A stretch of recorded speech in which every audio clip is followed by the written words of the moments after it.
to even in the short term right the RBC ship.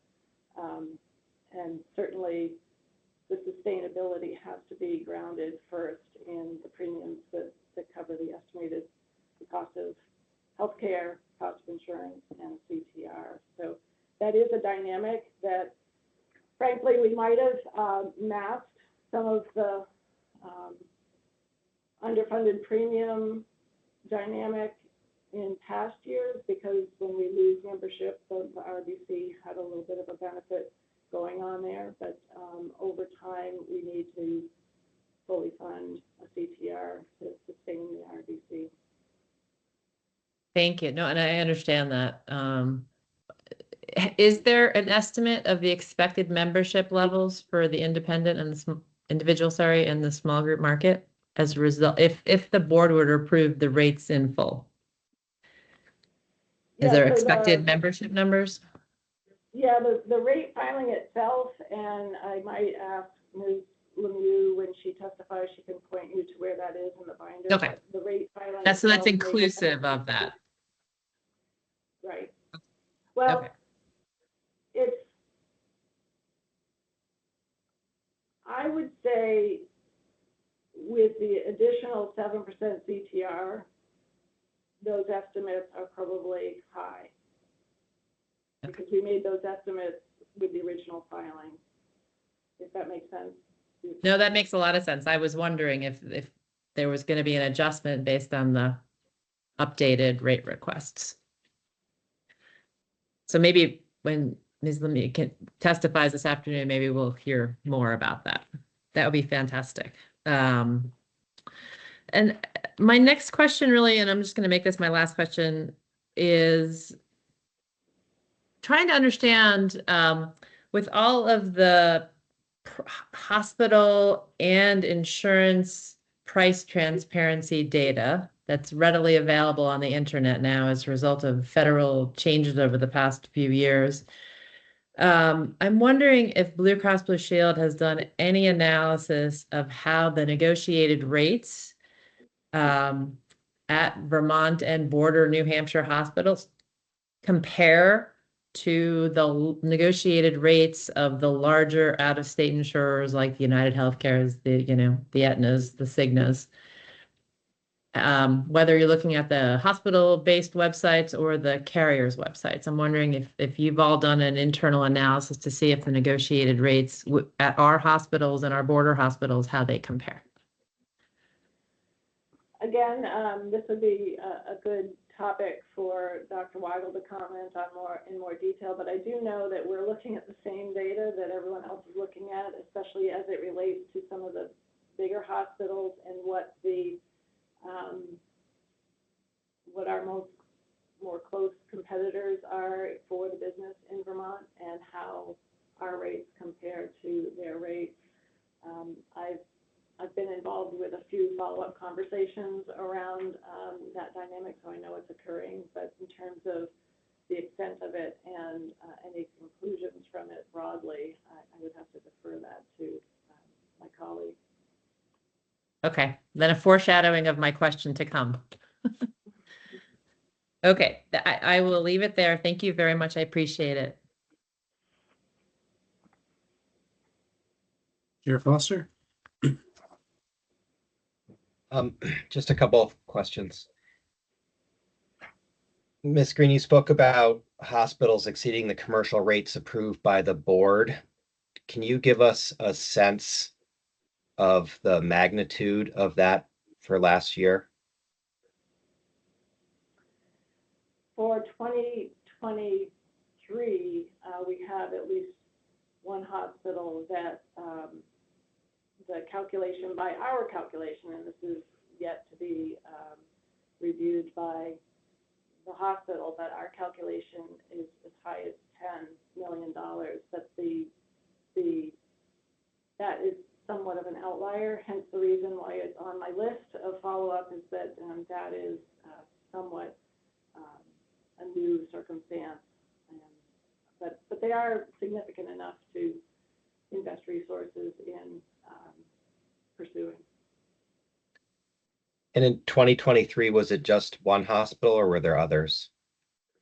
There were other hospitals.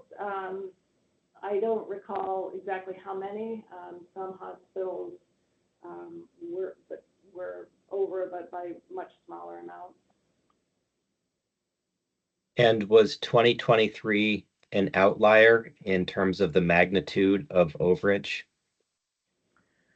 As I mentioned earlier, 2023, from our perspective, was an outlier. 2022 also had variances to the contracted commitments, but again, it was difficult with all of the post-COVID claims processing to know how much of that was sort of just unique for that year, or if it was a trend that needed to be pursued. So that's part of what we're currently working through at the moment. Could you send us a chart of each hospital that had an overage in the last 5 years and by the amount of money, please? Yeah, I believe that's similar to what board member Holmes requested. So 5-year overages and underages by hospital. Yeah. Yes, please. And also, just sorry, just to add, and whether relief was awarded or not, or Right, given. I have that on yours, if relief was granted. Yep. Will do. Has Blue Cross ever notified the board of these overages before this year? I mean, I know I had a discussion with somebody at Blue Cross at one point about this, but prior to this year, was the board being notified in real time of overages? I am not aware that we have been notifying on a regular basis. I know through the rate review process last year, we provided a lot of information around, you remember those very detailed charts that were hard to read, but we provided a lot of information around what the commercial rates were, and then what we actually saw by hospital, by year, for a number of years. So we provided various information through different parts of the dialogue, but I don't think we've provided that on a regular basis in what you might describe as a real-time basis. How much RBC does $10 million translate to? $10 million, our rule of thumb is 0.3 for a million, so that's 30 percentage points. I'm going to check my math, sorry. Yeah, okay. 33,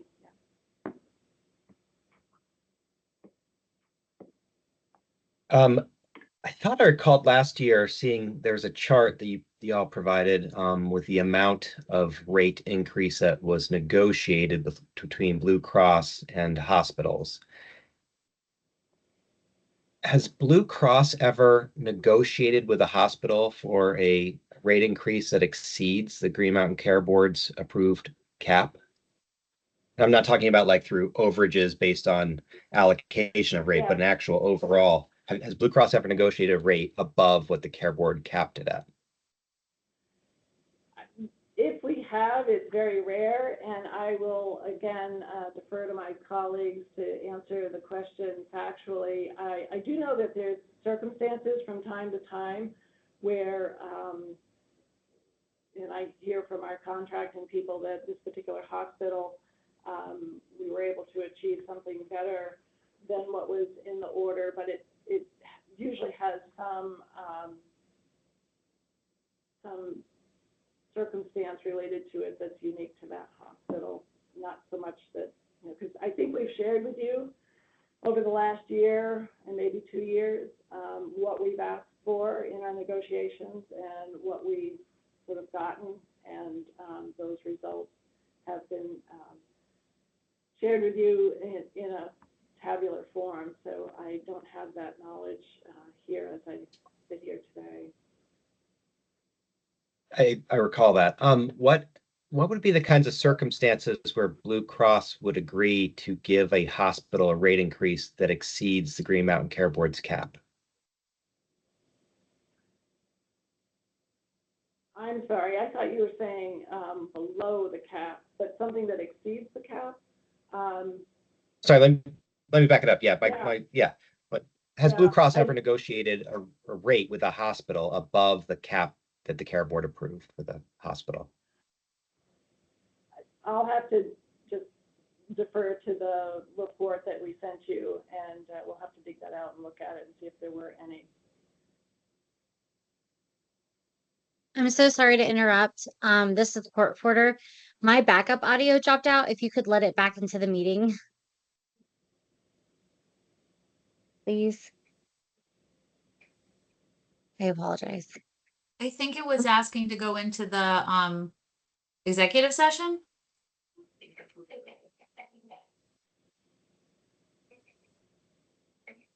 I don't know. Should I try again? Should I redial?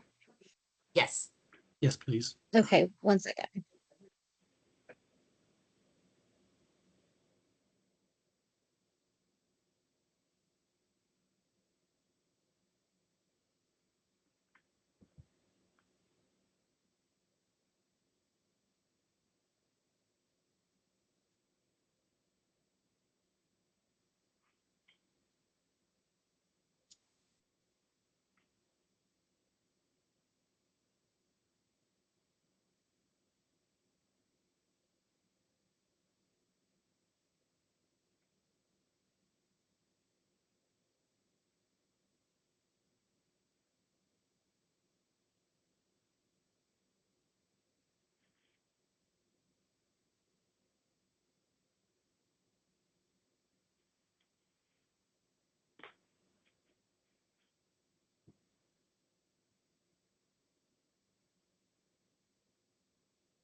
Sure, Barbara.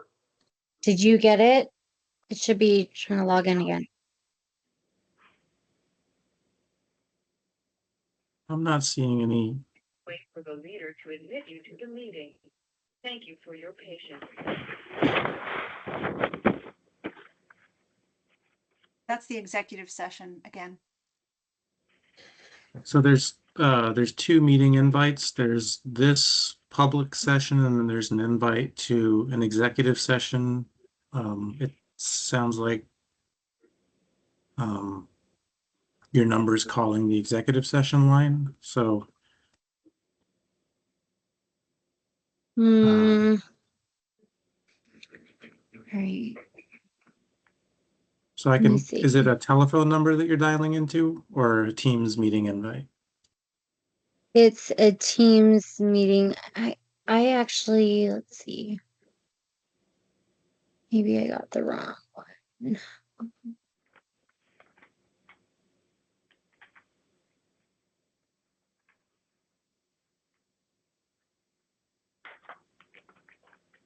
Okay, let me try one more time. Sure.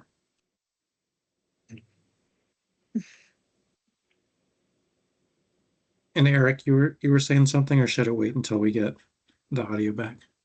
I was just going to say that just in case it affects witnesses or board members, that Teams seems like when you change your background from blurred or unblur, it just drops you. So just so people know, that's happened to me like 3 times. So avoid touching blur or unblur. Good to know. Thanks.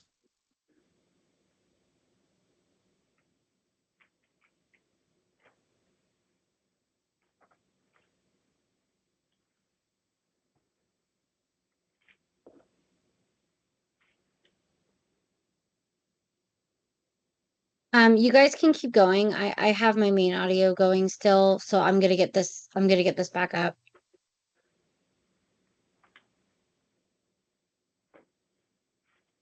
So just go ahead. I'll get it back up.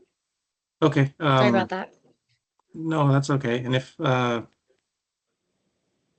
you need our video recording of this, we can send that along too, I think. Thank you. So Chair Foster, if you want to pick things back up.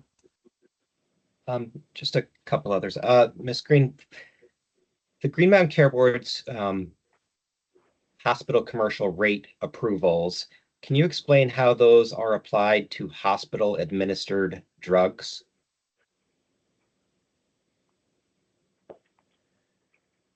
Hospital administered drugs are part of the medical services in the contract.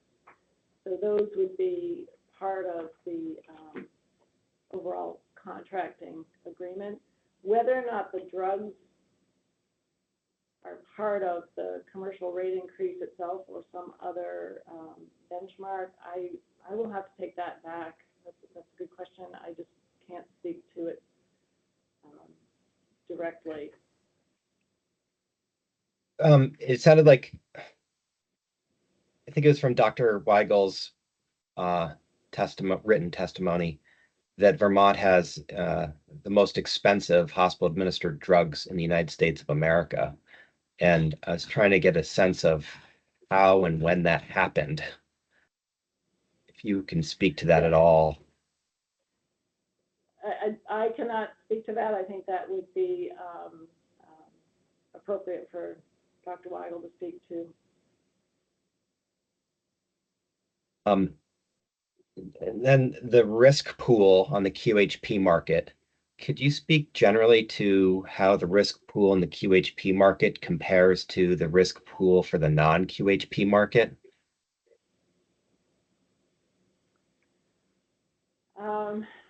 In a broad sense, I think we could say that the Yes. I'm hearing an echo now, sorry.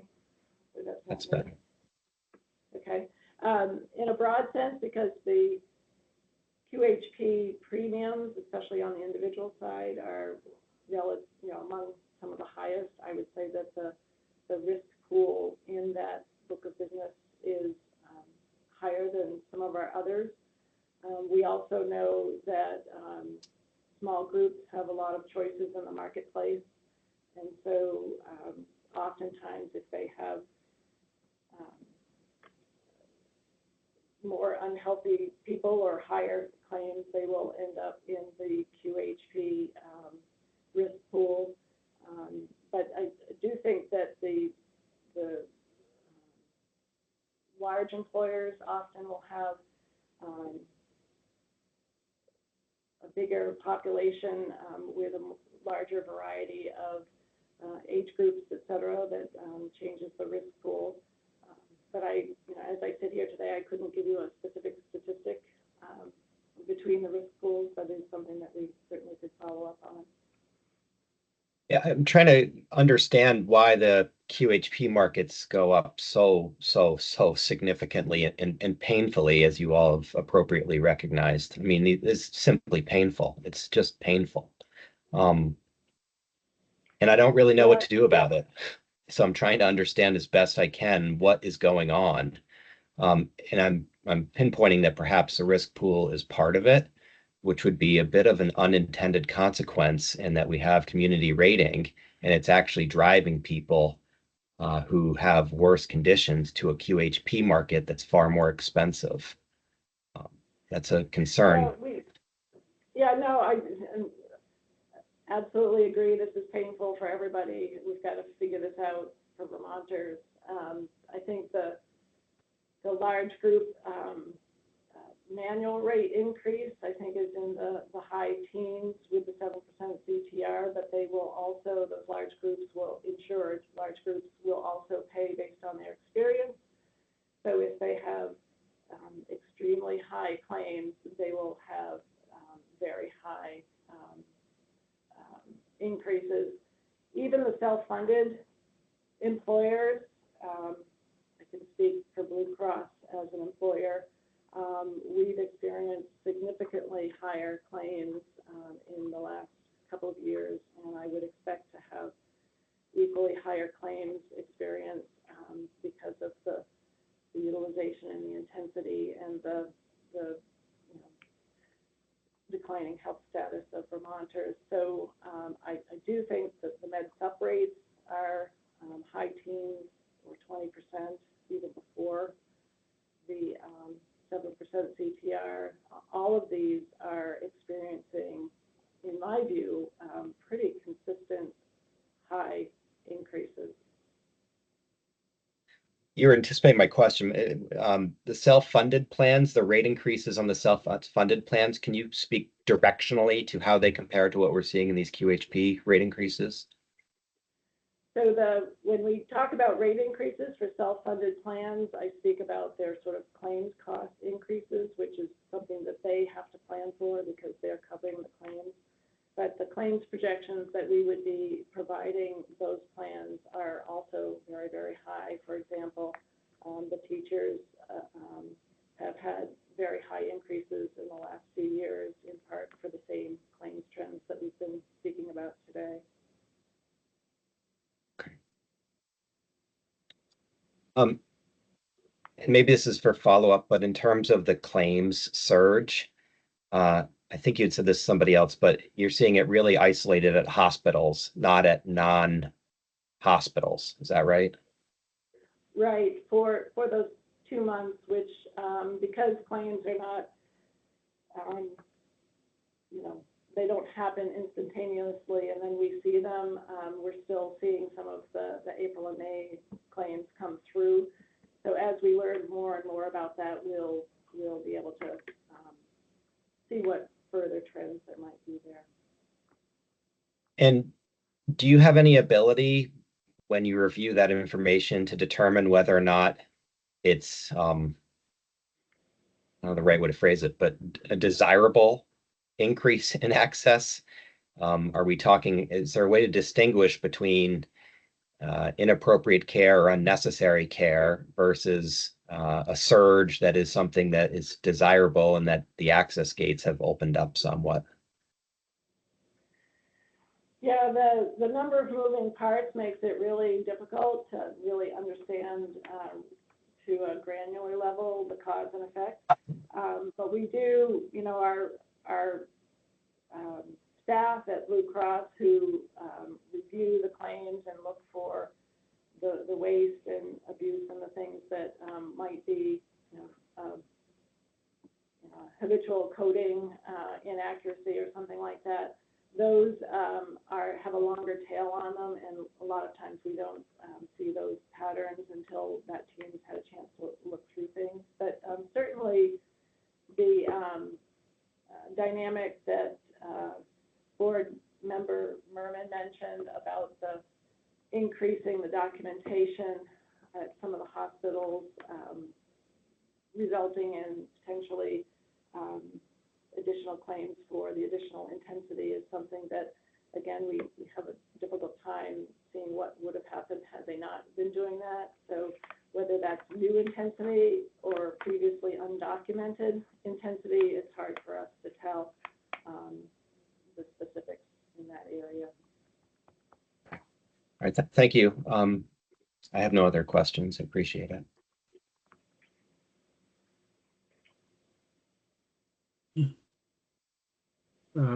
Bridget, do you have any redirect?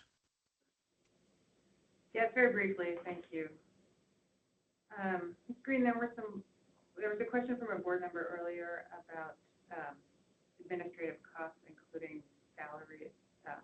Are there any benchmarks that Blue Cross uses for its executive salaries? I'm sorry, can I just interject and ask folks to just speak up? I'm having a little bit of trouble hearing. Sure. Absolutely. Should I repeat the question? No, I think I got it. It's just, Okay. just on the edge. Yeah, the executive committee of our board does review the executive compensation against benchmarks, and they use an external consultant. I believe it's Sullivan Cotter that does the benchmarking for the board. I just want to point you to, I'd like to point you to Exhibit 16, please, which is the DFR report. Page 1 of Exhibit 16. And there, page 1 of the Exhibit 16. Right. So in the third paragraph, I think we discussed this earlier, and you testified that this letter states that Blue Cross has triggered a company action level event. Do you see that? Yes. And do you see that in the next paragraph, the reference to Blue Cross developing and providing DFR with a risk-based capital plan to identify corrective actions? Yes. Would you please summarize for the board what the most important aspect of that plan is? Yes, as part of the corrective action plan, the number one most important aspect is to achieve fully funded rates in all of our insured lines of business, including a 7% contribution to reserve. That is the headline of that corrective action plan. I have nothing further for the witness at this time until the executive session. Thank you, Ms. Green. Thank you. Eric, any cross on that? No further questions, Chair Barber. Then I think we're ready to let Ms. Green go for the moment and move on to the witnesses for Department of Financial Regulation. So Jesse and Commissioner Gaffney, are you with us? Here, Mr. Chair. And this is Jesse. I'm here. Can you hear me okay? Yes, can hear you just fine. Thanks. Okay, are you ready to take the oath? Yes. Yes. Do you solemnly swear that the evidence you shall give relative to the cause now under consideration shall be the whole truth and nothing but the truth, so help you God? Yes. I do. Okay, then take it away, please. Thank you, Madam Chair, and thank you, Board. Kevin Gaffney, Commissioner of the Vermont Department of Financial Regulation. I guess I want to first outline kind of DFR's primary role as the solvency regulator and kind of the special responsibility we have as it relates to Blue Cross Blue Shield of Vermont. Probably refer to them as either Blue Cross or the company in other references, which was created in statute and subject to a comprehensive regulatory oversight. And, you know, our general authority and role here is about solvency. And, you know, our general mission as regulators in all of our markets is to protect consumers and make sure there's market availability. And we're coming to a point in time, and I'm not going to be redundant here, but just to say that we're not in kind of a regular condition here as we review these this solvency of this entity that we regulate. And really, it's about now the ability of a company to kind of deliver on its financial obligations and its future solvency. And when we look at the trends, we felt it necessary to engage with Blue Cross and talk through and start to begin the plan that's already been discussed a couple of different times. For reasons that we'll explain further in the executive session, we feel the 3% contribution to reserves requested in Blue Cross's initial filing is inadequate to maintain solvency.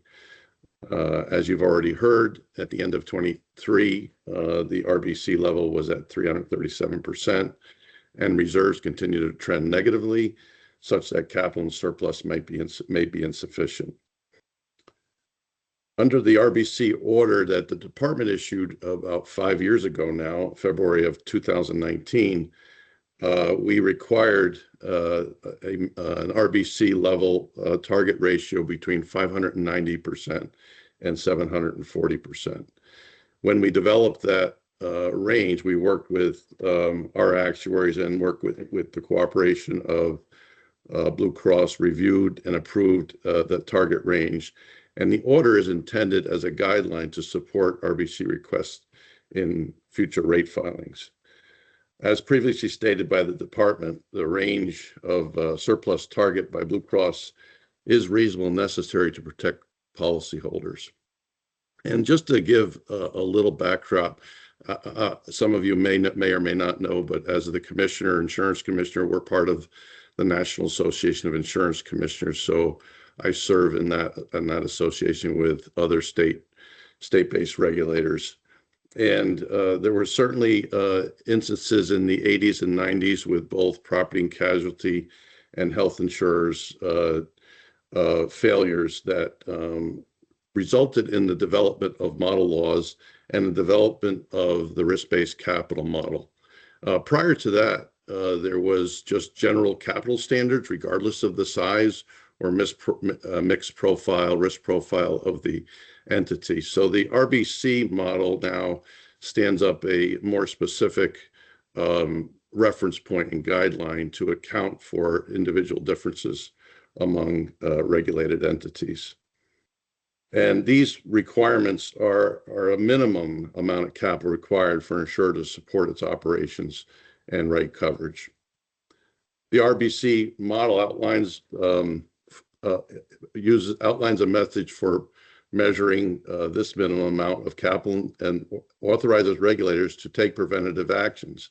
And under these model laws, there are 4 levels of regulatory intervention, ranging from submission of action plans to a regulatory takeover of the company. These measures are designed to allow regulators to identify and correct solvency problems before insolvencies occur. And we're at that early stage now of the action plans, and we do see that the current trends are causing us to focus on some key areas that the action plan should encompass. The FR's goal to keep Blue Cross in the QHP market is to ensure that individuals have access to major medical coverage. As you may already know, Blue Cross has approximately 2/3 of the QHP market and it has only one other competitor. Maintaining its solvency is critical to assuring access for individuals and small businesses. I'll have additional testimony that requires the discussion in confidential information in executive session. And in conclusion, I just want to emphasize that I think I've heard a couple different times about developing an increased contribution to reserves. And this is, again, to stabilize the reserves, and it's going to directionally start to move in towards the range, but we are much closer to action levels and insolvency than we are the range. So this is more of a critical turning point that we see as the solvency regulators. The primary factor in an insurer's ability to maintain solvency is whether its rates are adequate.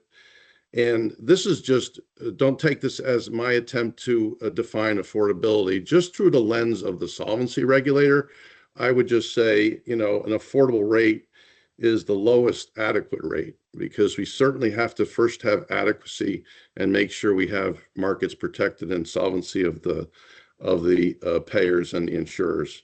So availability of coverage is, are one of our key concerns, and also just the fact that we are in a non-competitive structure here with 2 primary providers of the QHP market. So those are my general comments. We'll have more to discuss in executive session, but happy to take any questions.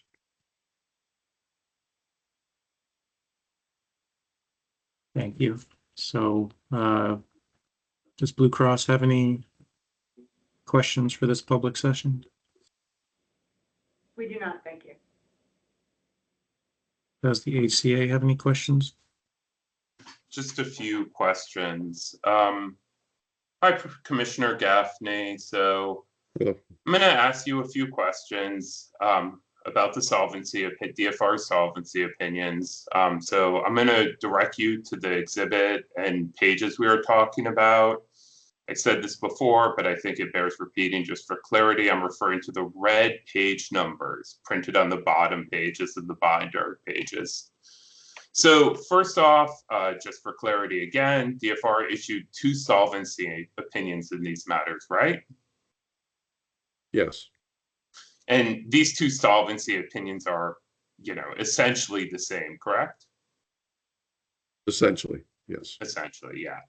So would you turn to Exhibit 16, which is DFR's solvency opinion for the individual rate filing? Let me know when you get there. I'm here. Great. So if we're talking about reserves, which are measured at the enterprise level, it makes sense for me to just ask you questions about one opinion, since each opinion contains essentially the same information about reserves that we just stated. Sorry, do you want me to repeat that? Oh, did you ask me a question? I'm sorry. I did. No problem. So since we're talking about reserve levels and reserves are measured at the enterprise level, I can just ask you questions about DFR's opinion in the small group memo, and it's essentially the same. Okay. Okay. So could you turn to page 4 of Exhibit 16? Exhibit 16 is the solvency opinion. And do you see that little line graph on the top of the page? You're referring, just to be clear, Mr. Schultes, you're talking about the small group now? Yeah, so Exhibit 16, because you had me, I was 4. in the Yep. individual. I was in Sorry. the individual. I'm on the small group now. Go ahead. So I just want to be clear for the record. In Exhibit 16 is solvency impact 2025 Vermont QHP market individual rate filing of Blue Cross Blue Shield of Vermont. Is that where you are, Commissioner Gaffney? Yeah, you use the small group reference and you use individuals. So just let me know which solvency opinion do you want me to be looking at? Yeah, I just wanted to clear things up. We're on Exhibit 16, page 4.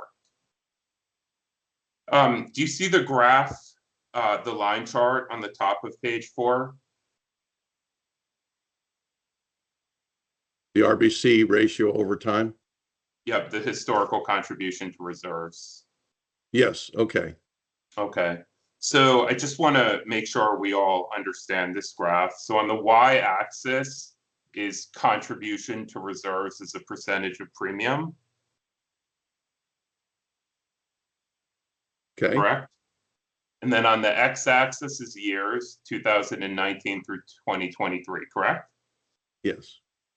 And the blue line is what Blue Cross filed for percent contribution to reserve, right? Yes. And the yellow line is what the board approved, right? Yes. And the red line is the actual contribution to reserves, right? Yes. Okay. So I know this is going to be partially a function of the scale of the y-axis, but the blue line and the yellow line are pretty close together. Is that correct? Well, they look close together, but they are different. No, I know they're different, and I know if we change the scale of the y-axis, that difference could be made bigger or less. I mean, just right? to be clear, rather than talking about what they look like, I would say that the blue line, and Jesse can keep me straight, is closer to that 1.5% level. Okay. I believe. That's correct. So I'm just asking the yellow about... line, and the yellow line is as low as negative, I think, in the most recent year. Okay, but I asked you if the lines look like are relatively close, at least compared to the space between the red line and both the yellow and blue line. Is that correct? Well, I like to deal with numbers, so I'll just say that the filed CTR of 1% was as much as I think almost 2 points lower in the most recent year. Okay, so just to be clear, I want to, and you like to talk about numbers. The observation in 2023 of the blue line and the yellow line is much higher than the observation on the red line. Is that correct? Absolutely. Well, Okay. except for obviously COVID in 2020, where So I'm asking COVID. about 2023, Commissioner Gaffney. Okay. Okay. Just 23 as you're asking for. Well, you've been talking about the trend, so I just want to talking about 23. Yep, that was my question, sir. Okay. Okay, and then I want you to look at the first paragraph of page 4 that we're in the exhibit we're on, so exhibit 16. And DFR states that the inadequate premium rates, Blue Cross's actual contribution to reserves has been negative, correct? Yes. Okay. Over And so time. I'm looking at the graph right now. Would it be fair to say that Blue Cross's predictions of premium were off? Because like that red line looks a whole lot lower in 2023 than either the blue or the yellow line. Yeah, no, that's a fair observation of what you're saying. I would say that there's a lot of different components that go into that. Probably some that we need to discuss in the executive session, but what I'll say is that it's not just a product of anticipated claims. It's a product of the approved rate increase. So I want you to, can you turn to page 3 in exhibit 16? And look at the third full paragraph, the third and the fourth sentences. So that Jesse, starts. Jesse, I'm going to ask you to help me where I'm at because I'm just looking at the solvency opinions. This is Jesse. Are we talking about the sentence that starts rates are developed? Yep, Jesse, that's correct. So in that sentence, DFR acknowledges the truism that because rates are prediction, there's not a big C correct rate, just probabilities, right? Correct. Okay. And I just want to ask you 2 questions about what you talked about just now. So you said that solvency is needed to ensure access, correct? Yeah, solvency is necessary at a minimum to make sure you have a marketplace, yes. So I wonder if it's actually quite that simple. So it seems like solvency is sufficient or is necessary to ensure access, like you just said, but also if people can't pay for services, then they don't have access. So they're both necessary facts, but neither one is sufficient. Is that correct? I think what you're asking is outlining the challenge of this year. The challenge that is ultimately in the hands of the board. In that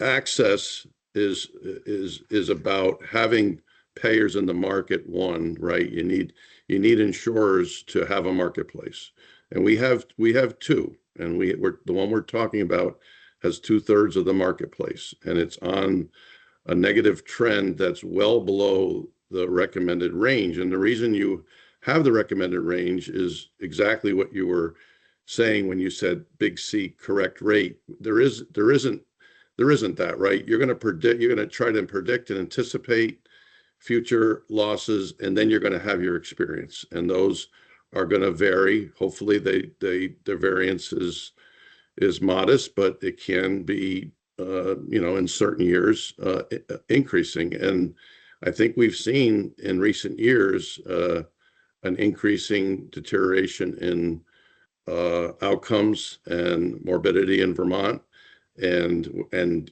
that's why we got much more involved. This was on our radar based on the year-end RBC, but when we saw the results in early part of this year in April and May, we really felt that we needed to engage more actively and start those action plans.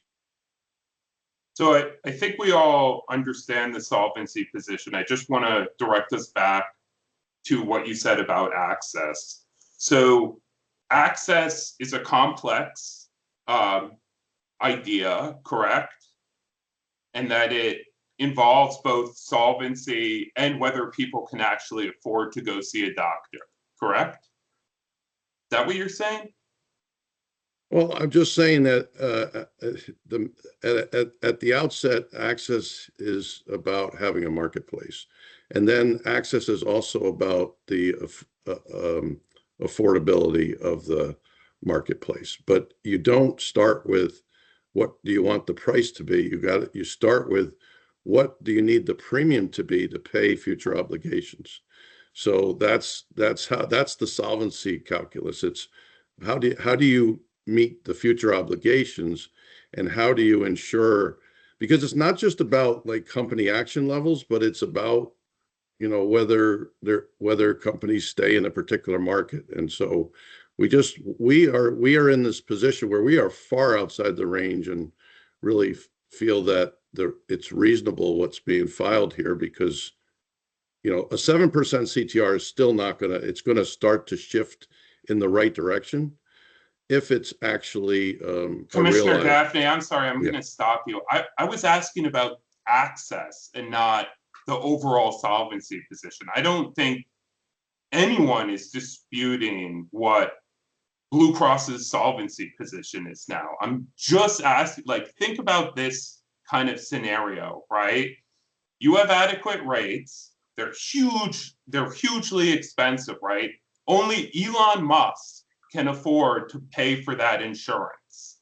And what I'm asking you is, like, that's great. Elon has a lot of access, but all the people who are priced out don't have access. Is that correct? Well, I don't think that's the situation we're in, but well, sure, we're not in it. I was trying to. Yeah. So that's not the situation we're in. So I just have to deal with the situation we're in. And the situation we're in is that there's increasing costs. So even the base rate increase is double digit. And there's also a need to bolster reserves of one of our payers that serves 2/3 of the marketplace. So my focus in terms of access is making sure there's a payer in the future, because if we do nothing and we have no payer in the future, then I haven't done anything to help access for anyone. Okay. So then I think what I'm hearing is, like, I mean, and I understand it, I think it's that it's your job working for Department of Financial Regulation to focus on solvency and not these other aspects of access, correct? I think so I'm just staying in the lane here, but I will say that the department is always open to collaborating with our sister agencies, with the Green Mountain Care Board, on ways to affect other cost drivers of health insurance. So we're always willing to be at the table and assist in those areas. But when we're staying in the kind of the area of the rate regulator, the Green Mountain Care Board, and the solvency regulator, DFR, that's what I'm trying to articulate. We understand there's other factors that underpin this, but there's some basic financial actions that we see are necessary. Fair. I want to ask you a little, just really one question about, well, I hope it's one question about affordability, which I know you said you didn't want to get into, and then you said that it's that there's inadequate rate. Did you say that? Did I hear that right? Yeah, I think I qualified it as, I'm not attempting to define affordability. All I'm saying is, through the lens of where we are and as the solvency regulator, it seems like, you know, from a solvency perspective, that, adequacy is that lowest possible adequate rate. So I'm just wondering, are you familiar with GMCB Rule 2, which says, about the rate's adequacy and that it's not excessive. And then there's another word that's about affordable. It sounds like you're saying that word shouldn't be there. It should just be inadequate. No, I think that actually also includes insurer insolvency in that. Oh, it does include that too. So all three things, let's say. Yeah, so it's all part of it. It's all part of it. All I'm saying is, as a solvency regulator, we have to make sure we have payers in the future that can meet their obligations. Okay, thank you, Commissioner Gaffney. That's all my questions, and I reserve the right to do additional cross if the witness speaks in executive session. Hey, Board Member Walsh, do you have any questions for the EFR? Yes, thank you. Good morning, Mr. Gaffney. Thanks for being with us. Good morning. My question also was regarding exhibit, the graph, exhibit 16 on page, I think it was 4. And I wanted to, your help understanding the historical contribution to reserves. What leads to the difference, the actual contribution compared to the filed contribution?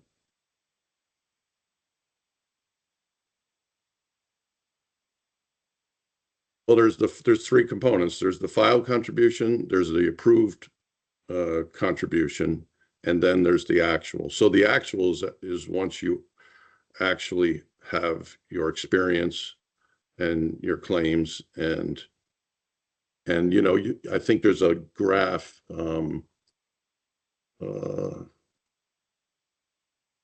above here, which you can just see the surplus over time going from a high of 130 in the last 5 years, 135 million to 87, just almost 88 million in the most recent year. So there's losses. The last 2 years, I think there's 45 million in losses the last 2 years, and that's kind of consistent with that red line. So those losses have been paid out of the reserve. Yeah, that's where you see the reduction in the reserves, right? You see that same trend line where the reserves are dropping and the contribution to reserves are negative. Okay. Yeah, I mean, the basic, oh yeah, go ahead, Jesse. I was just going to say, if you go to page 3 of the exhibit and you see the dollar amounts of the gains losses for the QHP, that's essentially what the red line is reflecting. Thank you, Jesse. Yep. Okay. That's it. That's the 15 and 32 million the last 2 years that I was referencing there, around 47 million. Okay. Thank you. That was my only question. Thank you. Thank you, Jesse. Board Member Merman, do you have any questions? I don't right now. Thanks. Board Member Lunge. Hi, Commissioner. Hi, Jesse. Thanks for joining us. I had a couple questions about what materials you used in preparing your solvency opinion. Did you review the Blue Cross Blue Shield's annual statement? Yeah, do you want me There to? were a number of things. I'll let Jesse kind of run through all the things that we looked at.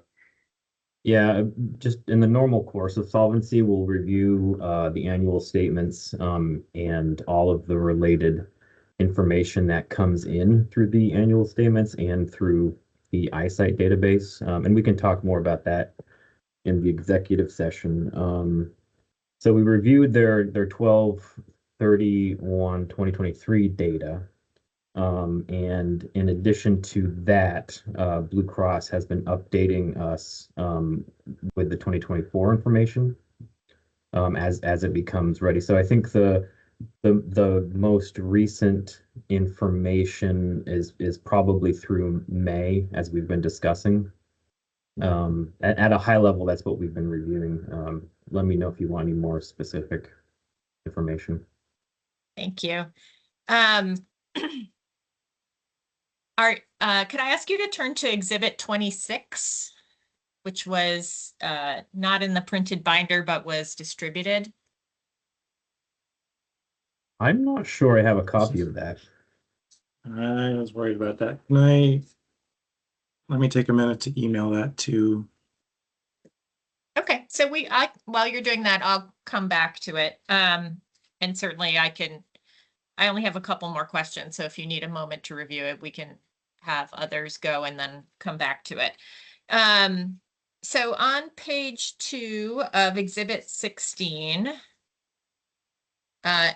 which is, it looks like the language is also identical in Exhibit 17, page 2. In the second to last paragraph, you indicate that you are monitoring solvency quote using all available tools. What tools are those? So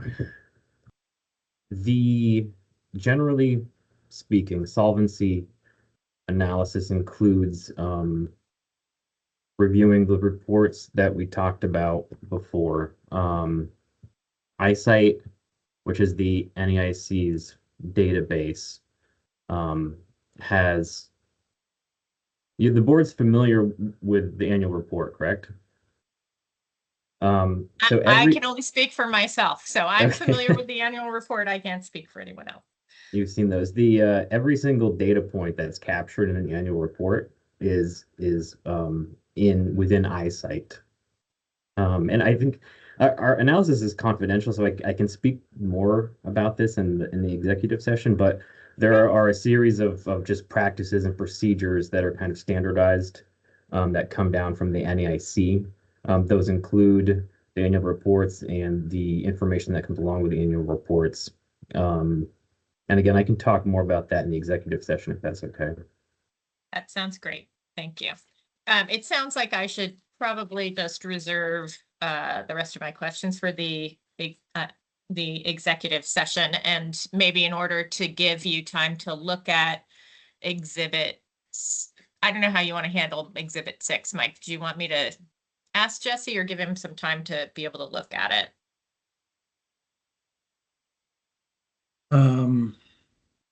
Well, Exhibit 26 is not confidential to my knowledge, so prefer to get that out of the way now. Okay. Have you received Exhibit 26, Jesse? Or yes, Commissioner? We have it. We just got it. Okay, great. So is it fair to say that this exhibit is a summary of information included for the most part in the annual statements, as demonstrated by the references in the far left column? It appears so, yes. Okay. So could you tell me which of these items you considered in writing your solvency report? We consider which of these items specifically? I mean, of course, Yes. I think you would normally look at the underwriting gain and loss. That's one of our main focuses, and specifically the QHP lines. But we'll also look at, find out what else is here. Obviously, we'll look at the reserves, the ACL and the RBC, which are on the bottom. And generally, we focus on the underwriting gain or losses of the QHP business. Okay. This, however, because it is based on the annual statement, would be all underwriting gains or losses, not just the QHP business. Is that correct? Correct. Would you have considered, or did you consider 1, 2, 3, 4, the fourth line down, equity gains and losses for the Medicare Advantage business? As it applies to the overall reserves of the entity, yes, but I don't think we specifically reviewed it. Okay.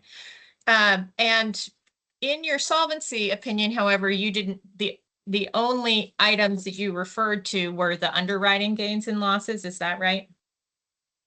I'm sorry, could you repeat that?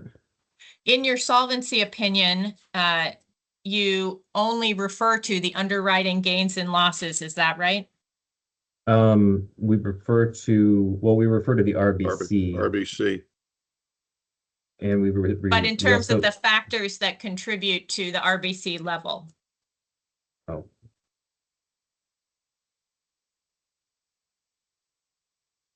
I think we might have to reread the letter.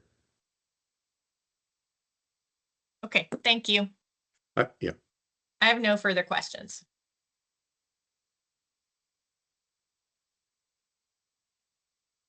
Okay. Chair Foster, do you have any questions? Just sort of one conceptually, if that's okay. Thanks for being here, Commissioner Gaffney. It's nice to see you. Our pleasure. Same here. Our pleasure. Wish it was under better circumstances. Yeah, I shared that feeling. So these rates, I understand the financial situation and the solvency concerns, they're acute. And if you look at this insurer, they do a pretty good job on admin costs and they're very leanly run. But I worry that there might be people buying down insurance or leaving the insurance market altogether because of the cost increase, right? So a 24% or a 20% rate increase, several $100s per month more for folks.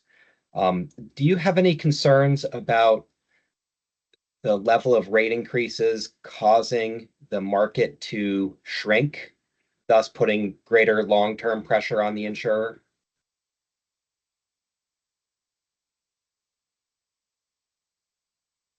I mean, there's a lot of considerations, Mr. Chair, and certainly, we want to make sure, getting back to the access discussion, that we can afford access to as many as want this valuable coverage. So it's always, right, it's always a concern, even as, as the solvency regulator. Obviously, I'm the regulator of rates and solvency in many other markets. So all of these dynamics are front of mind when we're dealing with this. It's is there a functional availability issue once the price hits a certain level, right, where it doesn't become available? But the critical issue here, though, is we are on the verge of something more substantive than, and I'm not saying it's not substantive, I'm not discounting, because I can answer your question more specifically and acutely in that I've already talked about with my staff about, well, what is 1 point of CTR per member per month? And that's between $10 and $11. So we understand the impact here. We're trying to be mindful of that impact. We also recognize, at least in today's structure, that at least in the individual market, there are almost 30,000, individuals receiving subsidies. So that impact at least will be moderated for those that can least afford it. But that doesn't solve all the considerations or issues, but it's all part of what we think about as solvency regulators. Are you on your end in your office seeing any signs of potential deterioration of the market because of the costs? And what I mean by that really is either a shrinking pool or people buying lower levels of coverage.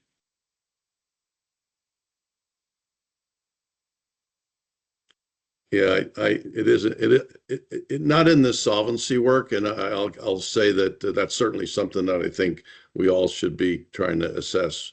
What are the dynamics, the market response to these things?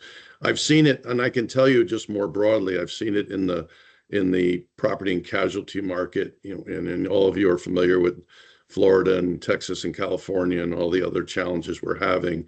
And what we're seeing over time in these markets is that costs are going up, and cost sharing sometimes has to go up so that that can mitigate the overall cost, whether that's higher deductibles and the like. So all of those dynamics are in play in a marketplace, right? And our primary focus here is we'd be asleep at the wheel if we weren't addressing the critical issue of having a payer in the marketplace.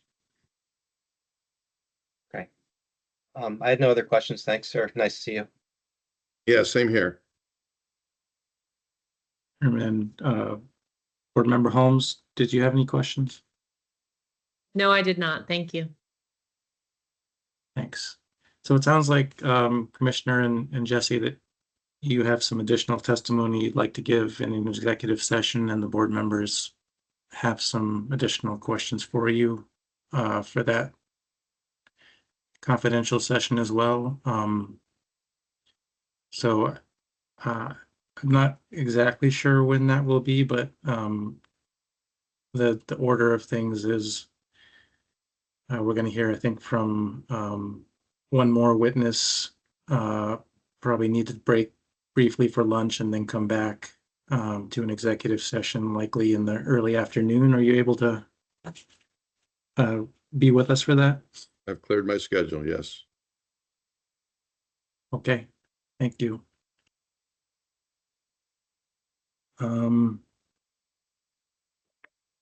So, Mr. Chair, do you have any preference of whether we move on to Dr. Weigel's testimony now, or take like a 30-minute lunch break now? Why don't we try and get through Dr. Weigel's direct Right. at least, and maybe just a 2-minute break for folks. I think we've been going an hour and a half or so. So maybe just 2 minutes, and then we'll do Dr. Weigel. 5 minutes. 5. Okay. Okay. Let's go off record, and we'll see everyone back here at 2 till noon. Okay, we're going off the record. The time is 11:53 a.m.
Can everybody hear me?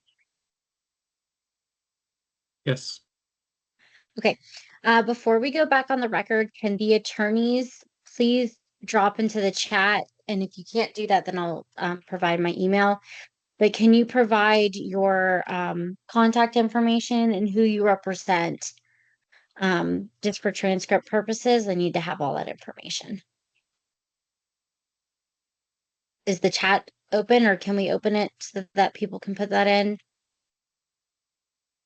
That information has been provided, but I can certainly resend it via email. Okay, sorry, I didn't get it, but yeah, I usually ask at the beginning.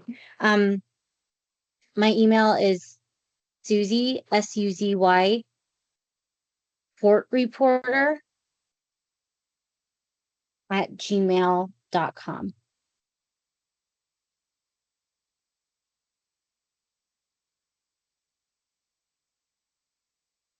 So just name, phone number, address, email.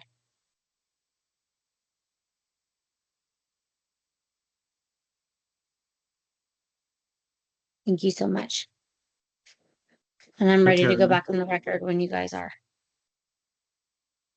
Okay, thanks. So Tara, you're going to follow up with that information? Yes, I will do that. Okay, thanks.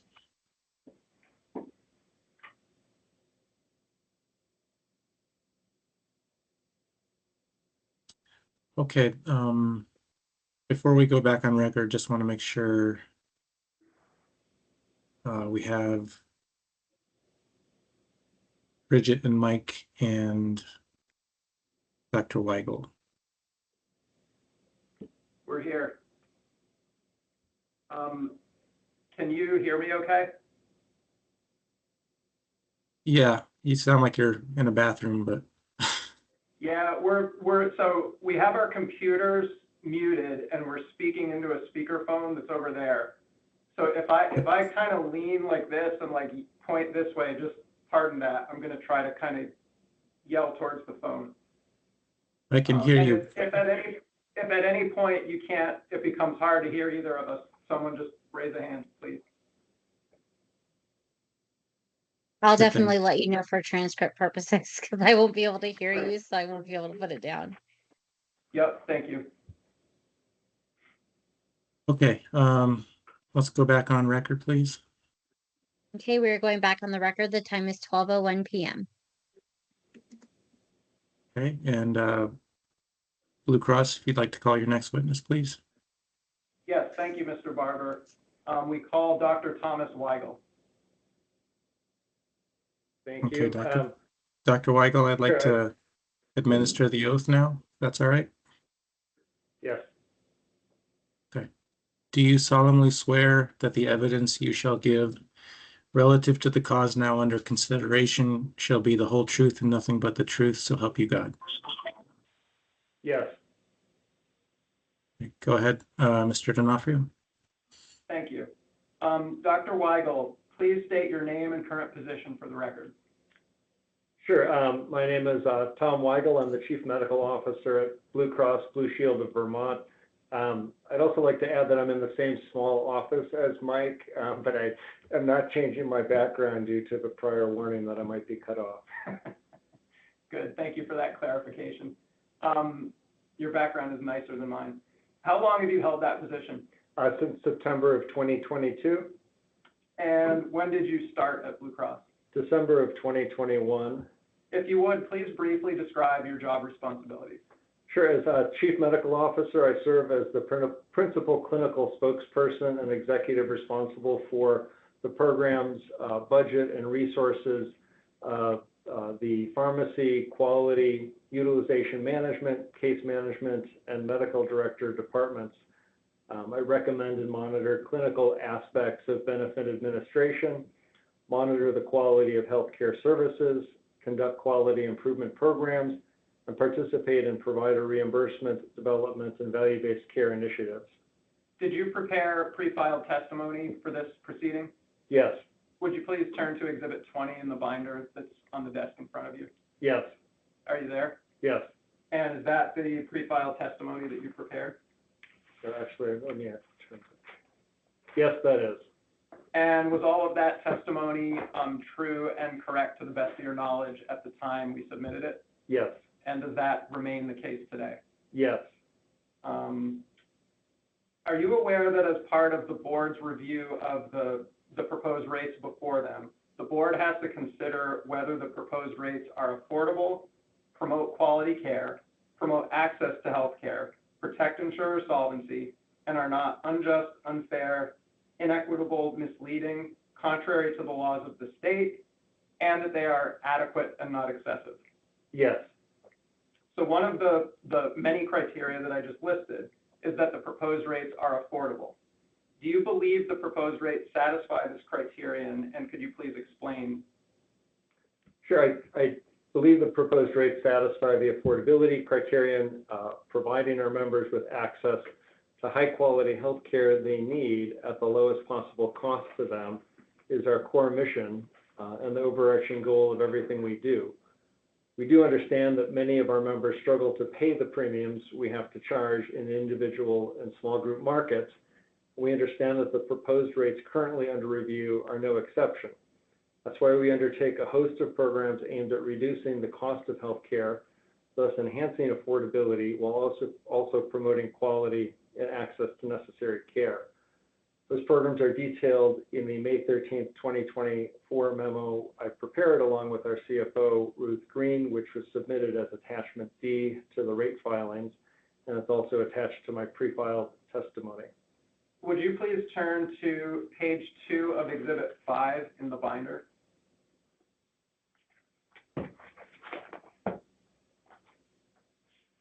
Yes.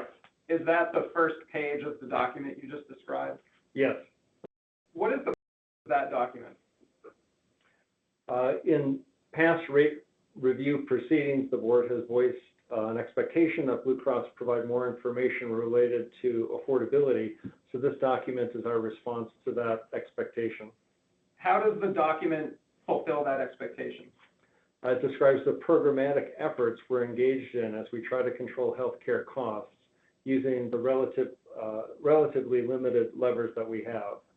Now, before we turn briefly to those programs, I want to ask you, Dr. Weigel, did you have a chance before the hearing to review the public comments about the proposed rates that the board provided the parties on Friday afternoon? Yes, I did, and they're powerful and really a painful illustration of the burden we know that many of our members and Vermont neighbors face.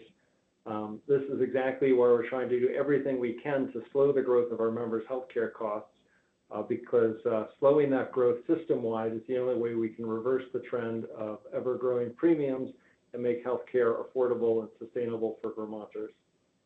So is Blue Cross aware that its current proposed rates outstrip economic indicators that reflect people's ability to pay, things like household income or wage growth? We're aware of general economic indicators regarding wage growth, inflation, and household income. We also, of course, closely track increases in the price and utilization of the healthcare costs that we pay for. We're keenly aware that the growth of those healthcare costs outpaces increase in wages and household income. Compounding that challenge, Vermont's healthcare spending is a high outlier compared to the rest of the country. Can Blue Cross adapt its rates to line up with economic indicators like household income or wages? Unfortunately, no. Blue Cross cannot develop rates based on individual member and small group employee income or business finances. Even if we had perfect information about our members' incomes and small business finances, we would have no choice but to propose rates that are adequate to cover our projected claim costs, regardless of how those rates compare to the economic indicators, because we're legally obligated to cover our members' costs. So again, how in the face of that, how are you able to conclude that the proposed rates are affordable? The facts I just discussed leave us with only 2 levers that we can control to propose rates that are as affordable as possible. The programs I mentioned earlier, which are described in Exhibit 5, that aim to reduce underlying healthcare costs, and the tight control we exert over our own administrative costs. Because I believe we are doing everything we can on those two fronts, I conclude that the proposed rates are affordable in the context of this proceeding. So do you track and review information about how healthcare costs in Vermont stack up to costs around the country? I do. And how do Vermont's costs currently compare? Sure. Looking at data from the Kaiser Family Foundation, healthcare expenditures, at least in 2020, were 20% higher than the national average. I'm seeing that these costs are getting higher and higher each year. To begin with, according to the 2024 RAND 5.0 report cited in my pre-filed testimony, University of Vermont Medical Center operates at 317% of Medicare rates, far exceeding the national norm for hospitals. So again, they're at 317%. As a reference, Dartmouth-Hitchcock operates at 191% of Medicare rates. And the most expensive hospital in Massachusetts, Mass General Brigham, operates at 231% of Medicare. The impact of those high UVM Medical Center rates ripples across Vermont's entire healthcare system, because UVM Medical Center absorbs about half, or 52%, of our total hospital spend, according to the board's most recent Vermont hospital reporting on year-end actuals. That financial strain is exacerbated because here in Vermont, about 47% of our total healthcare expenditure flows into hospitals, according to the 2020 Vermont Healthcare Expenditure Analysis. That amount is far above the national average. That 47% is far above the national average of 30%, as reported in Peterson's Kaiser's Health System Tracker. So referring back to Exhibit 5 in the binder, the memo that you described earlier, would you please briefly describe the programs discussed in that document? Sure. Programs that enhance access, quality, and affordability span the following three categories: value-based payment models, payment integrity, and integrated health management, which includes both case management and utilization management.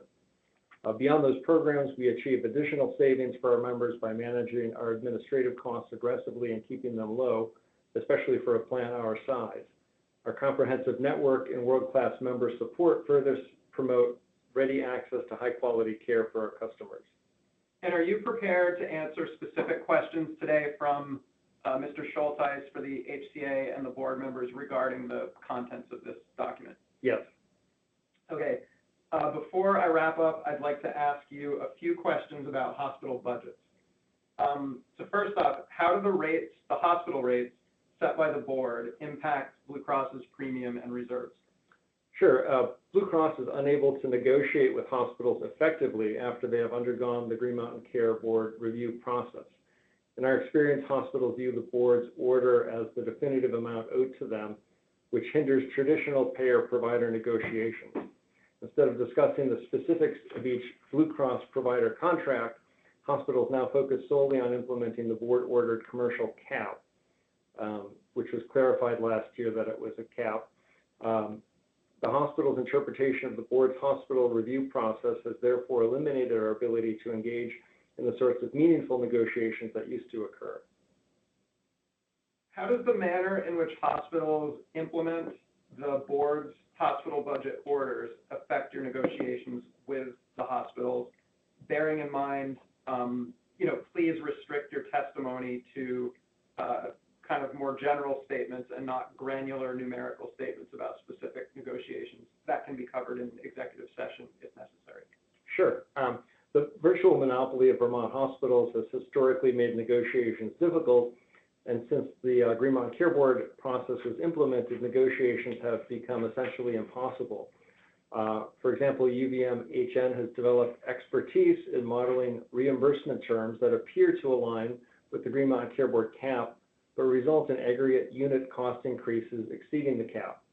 Attempts to address high payment areas are met with the health network's insistence on offsetting any sort of savings or reductions for our members with increases elsewhere to maintain revenue right up to the Green Mountain Care Board approved cap.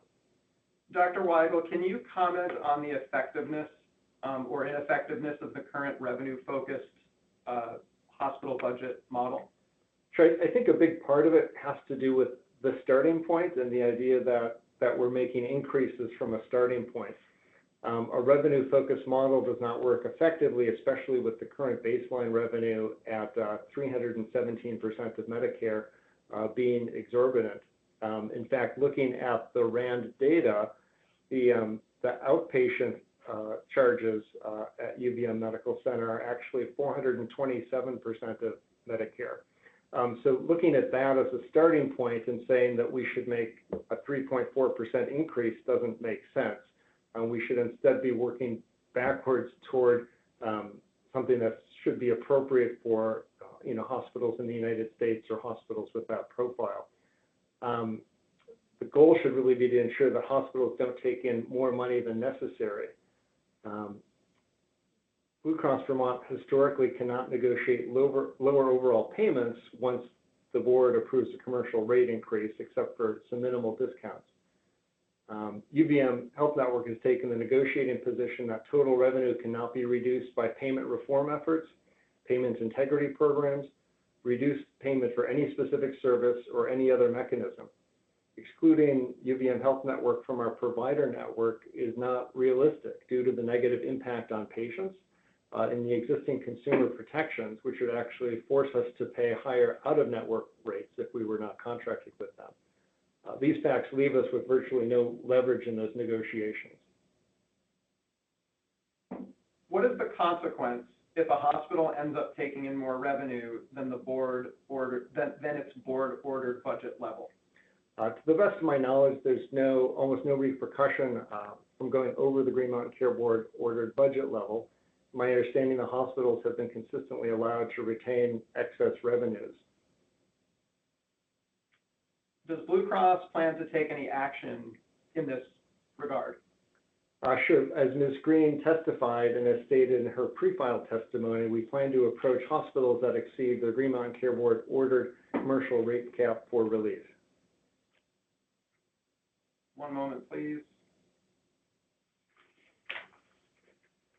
I have no further questions at this time.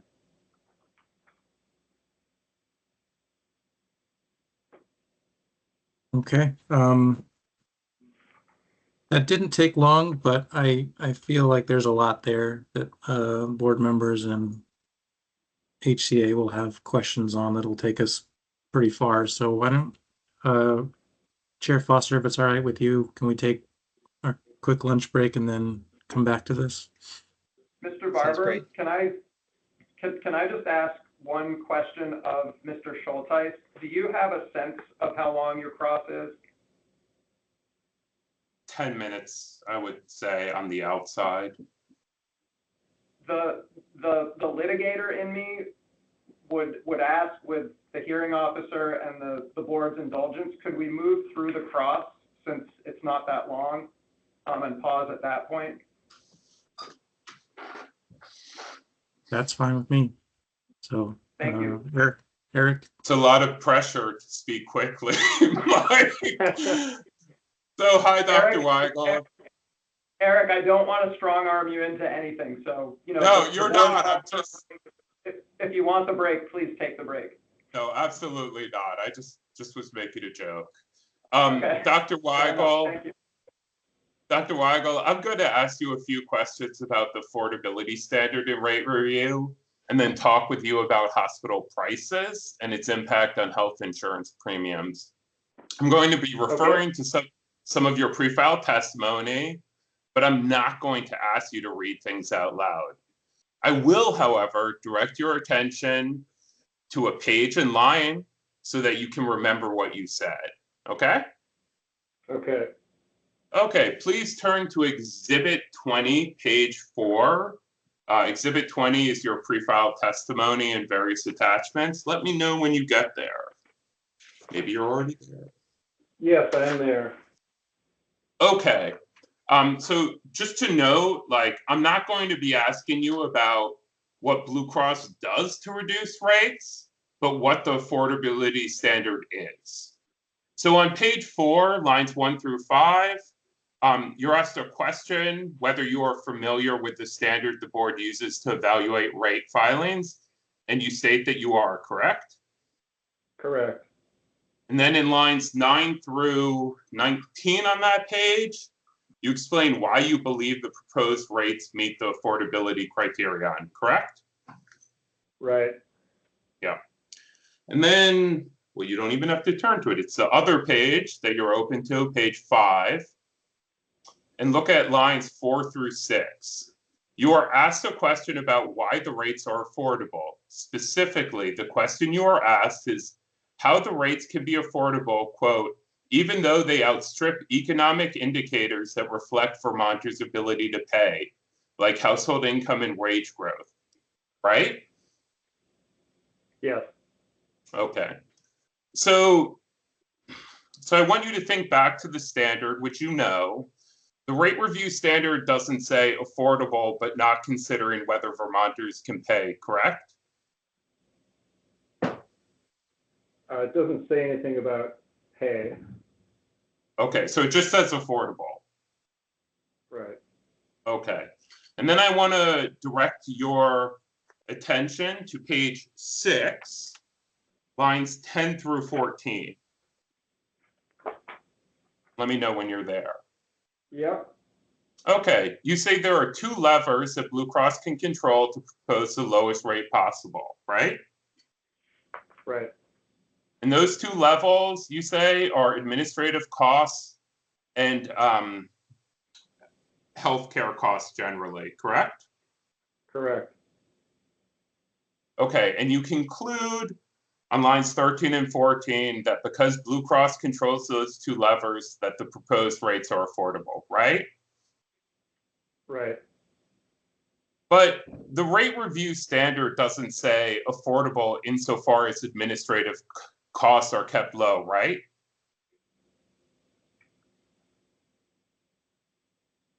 Like there's no modifier for the word affordable. I don't think it has that language in it either, no. Okay, and the rate review standard also doesn't say affordable if the carrier tries to contain healthcare costs, right? Does not have that language in, correct. All right, so I'm going to switch topics now to hospital prices. And like I said to Ms. Green, my preference is that we speak in generalities and have as much of our discussion in the public session as possible. So as always, as I said to Ms. Green, just let me know, or your counsel will let me know if we are kind of moving in the direction of confidential information, and you can answer the question in closed session, okay? Okay. All right, so turn back to page 5 of Exhibit 20. So as you just said and in your pre-filed testimony, you list some shocking facts about UVMC prices. UVMC has a relative price of $317 to Medicare, compared to Dartmouth at $191 and Mass General Brigham at $231, right? Yes. How did you feel when you saw those relative price numbers? I was surprised, and I did my training at Mass General, and I know the comprehensive care that they provide there, you know, at every level of care and every specialty and subspecialty service. So I was again surprised at that difference. I guess the other thing that jumped out at me is this is 2022 data, and I believe the medical center got a 14% bump in 2023. So rough math would move 317% above 350%. Yeah. So looking nationally or thinking about prices nationally, if you know, how does UVMMC's prices compare to other academic medical centers? I don't have that data in front of me. I do know that the average U.S. hospital is 250% of Medicare, and that the RAND rated hospitals on a scale of 1 to 10, with 5 being average, and that, at least with the 2022 data, UVM was a 9 out of 10. So if you could follow up maybe with kind of relative prices of other academic or medical centers that are kind of the same size, right? We don't talk about like huge Cedar Sinai or something like that included. That would be great. Yeah. So, I guess, well, you know this better than me, but if my memory serves me, this is the merger of MGH and Brigham Women. But I was just trying to think, doesn't MGH have a pretty high percentage of Medicaid patients? That's my recollection. I don't have that in front of me, but they certainly serve an urban community. Okay. So I'm just reading through your testimony, and you state that UVMMC accounts for 52% of Blue Cross's hospital spend in Vermont. Is that right? Right. Right. So in your opinion, is that other 48% big enough that it is material to the rate? So what looking at the other 13 hospitals in Vermont?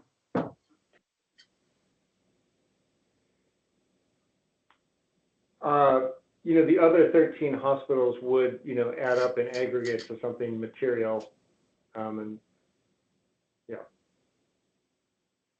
All right, so I want to switch topics again and briefly get your opinion on this rate review process and how it compares to the hospital budget process. And some of this covers things that Mr. D'Onofrio already spoke with you about, and some of it is taking things from a slightly different angle than he spoke about.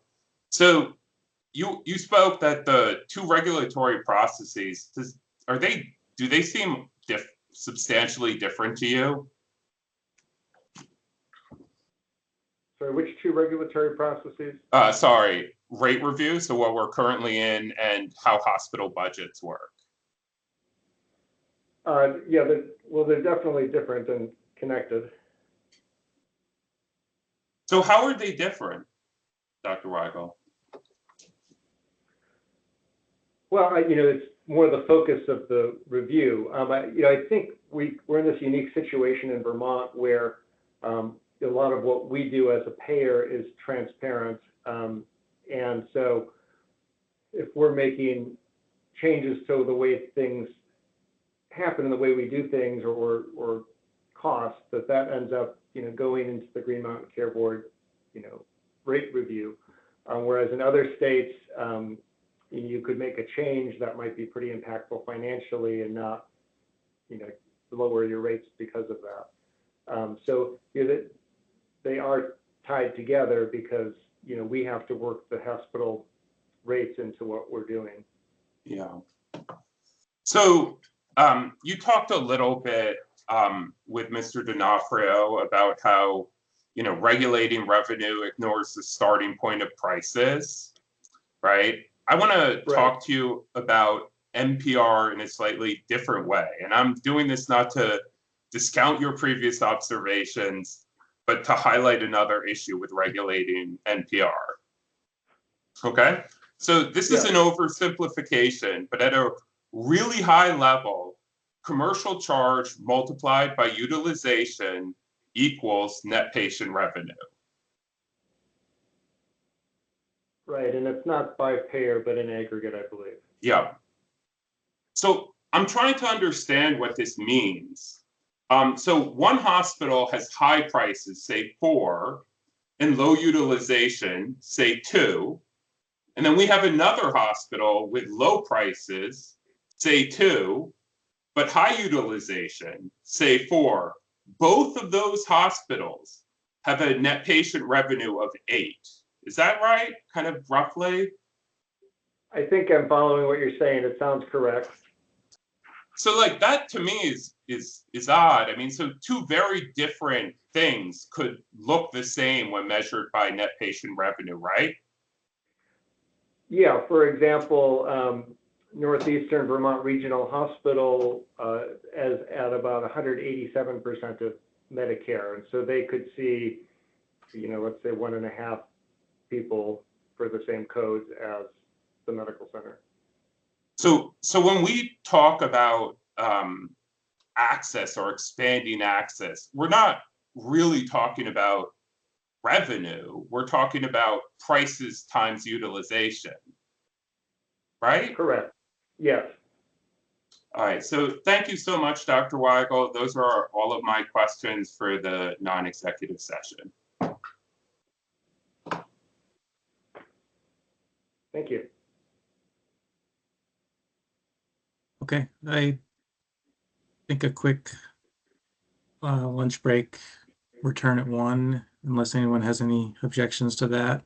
Proceed with board questions for Dr. Weigel on these topics. Plan for an executive session after that to hear from Ruth Green, DFR, and Dr. Weigel. And then finish up with the actuaries and Mr. Fisher. So anyone have any objections to that plan? Mr. Barber, we're back on the record at 1 o'clock, is that right? Yes. Okay, thank you. Okay, let's go off record and I'll see everyone back here at 1. Thanks. Great, we're going off the record. The time is 12:29 p.m.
I don't know if everyone's back yet, but I do want to confirm that I have not received the attorney information. So I don't know if it was sent out yet, but my email is Suzy, Suzy. I don't know if I had clarified Right, that spelling. SUZY courtreporter@gmail.com. Mm-hmm. That information that was sent right away. And it was CC to Michelle Morales. It was sent to 12:01. Okay, SUZY courtreporter@gmail.com. No, I have not. Correct. Oh, let me see.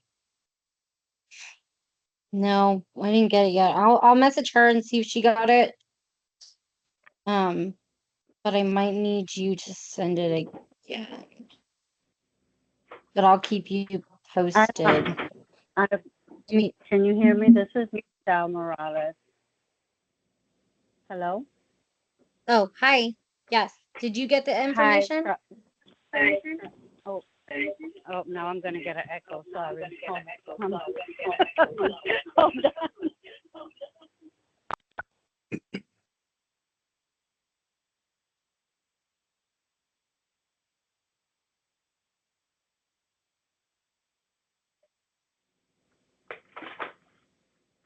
Mike Barber, I have a housekeeping thing before we go on the record. We would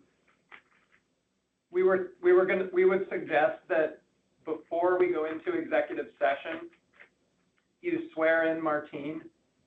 And that way, if an executive session, if a question or two comes up in executive session that really falls into Martine's territory, she would be available and able to kind of jump in and hopefully avoid having to do a second executive session after her testimony. If that's okay with everyone, that's what we propose. Just swear her in, on the record before we go into executive session.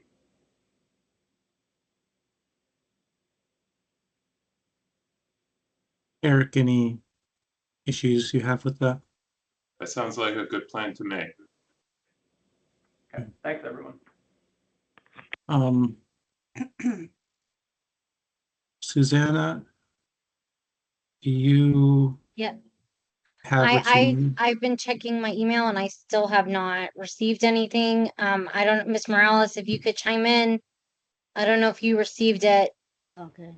Yes, I have, what I have doesn't have the address. We just need the attorney's law firm address and that the Phone sheet. number, email. Yeah, the sheet doesn't have that.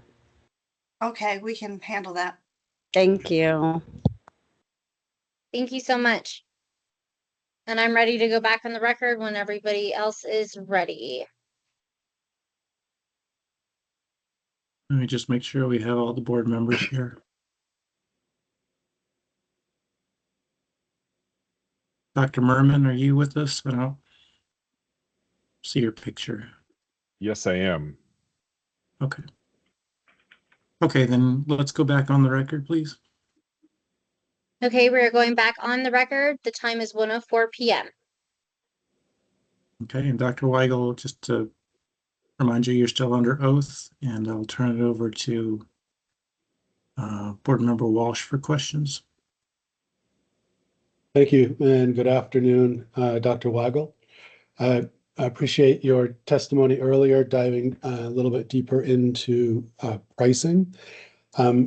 During the break, I was trying to get a better sense of some of the percentages that were being shared in testimony and while you were talking. In earlier testimony, it was discussed that 54% of Blue Cross business is due to GMCB regulated entities and 46% to non-regulated entities. And I was wondering if you or anyone on the staff has examined pricing trends, utilization trends, or diagnostic coding changes among non-regulated entities, where the growth in claims seems to be rising faster than among regulated entities. So we'll get you more data on this, and Martine may be able to answer some of these questions. You know, let's say the unregulated providers in Vermont would be our community providers. We typically have them on a community fee schedule, which, you know, would go up. You know, I think we had proposed for this coming year that community fee schedule would go up by 4.5%. And there's been similar increases in prior years, let's say plus or minus a couple percent, whereas the hospitals have gone up, you know, double digits a number of years. Yeah.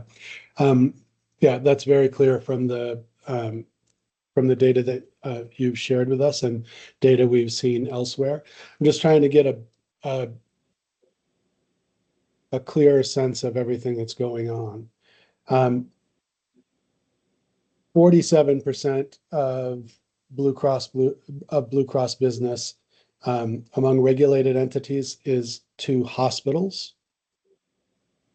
I think that number was mentioned earlier. And 52% of that 47 is UVM. Medical center. Medical center. And if it is the health network, what percentage would that jump to? Do you know? I don't have that in front of me. Okay. That'd be, I'd like to know that. And I'm also interested to know, we think of the medical trend, I think of the medical trend, as I said earlier this morning, as a function of the utilization of care and the price of that care and the diagnostic intensity associated with the patient using that care. And all three of those can drive the medical trend. And what I've heard consistently from testimony so far today is that the prices, rising prices, seem to be the biggest driver. And that's consistent with the literature that I've seen from across the country. Our prices in Vermont are rising faster, among the fastest in the nation, I've also heard you say. It'd be helpful to me thinking about this to try to understand what proportion of the rise in premiums is due to prices versus utilization versus diagnostic intensity. Because we have a challenge of trying to encourage greater access, which should drive up utilization, which will drive up the medical trend, which would raise premiums. So trying to understand what is a reasonable reason for rising premiums would be helpful to us. So I don't, Member Holmes talked earlier about follow-up questions, and I think understanding utilization, price, and diagnostic intensity by hospital is something that if you're able to help us with, I'd greatly appreciate that. Sure. I think it would be best if we gave you a breakdown of the exact data. You know, I have 2022 to 2023 data for, you know, major facility, and of that, 5.4% was an increase. There's a 5.4% increase in number of members served. There was a 12.5% increase in number of services, an 11.5% increase in allowed dollars per service, and a 6.7% increase in services per member. I don't expect you to remember that, but those are the types of numbers it sounds like you're looking for. You know, what's the service going up by? How many more members? You know, what's the coding impact? So we'll get you that data for the different hospitals. That'd be very helpful. Thank you very much. That's all I had.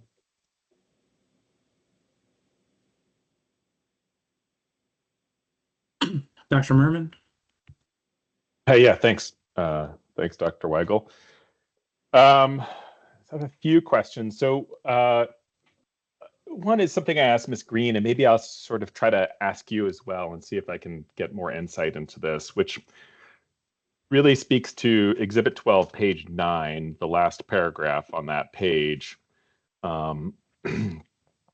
There is a description of how when a hospital is given a rate increase from the Green Mountain Care Board, that they have flexibility to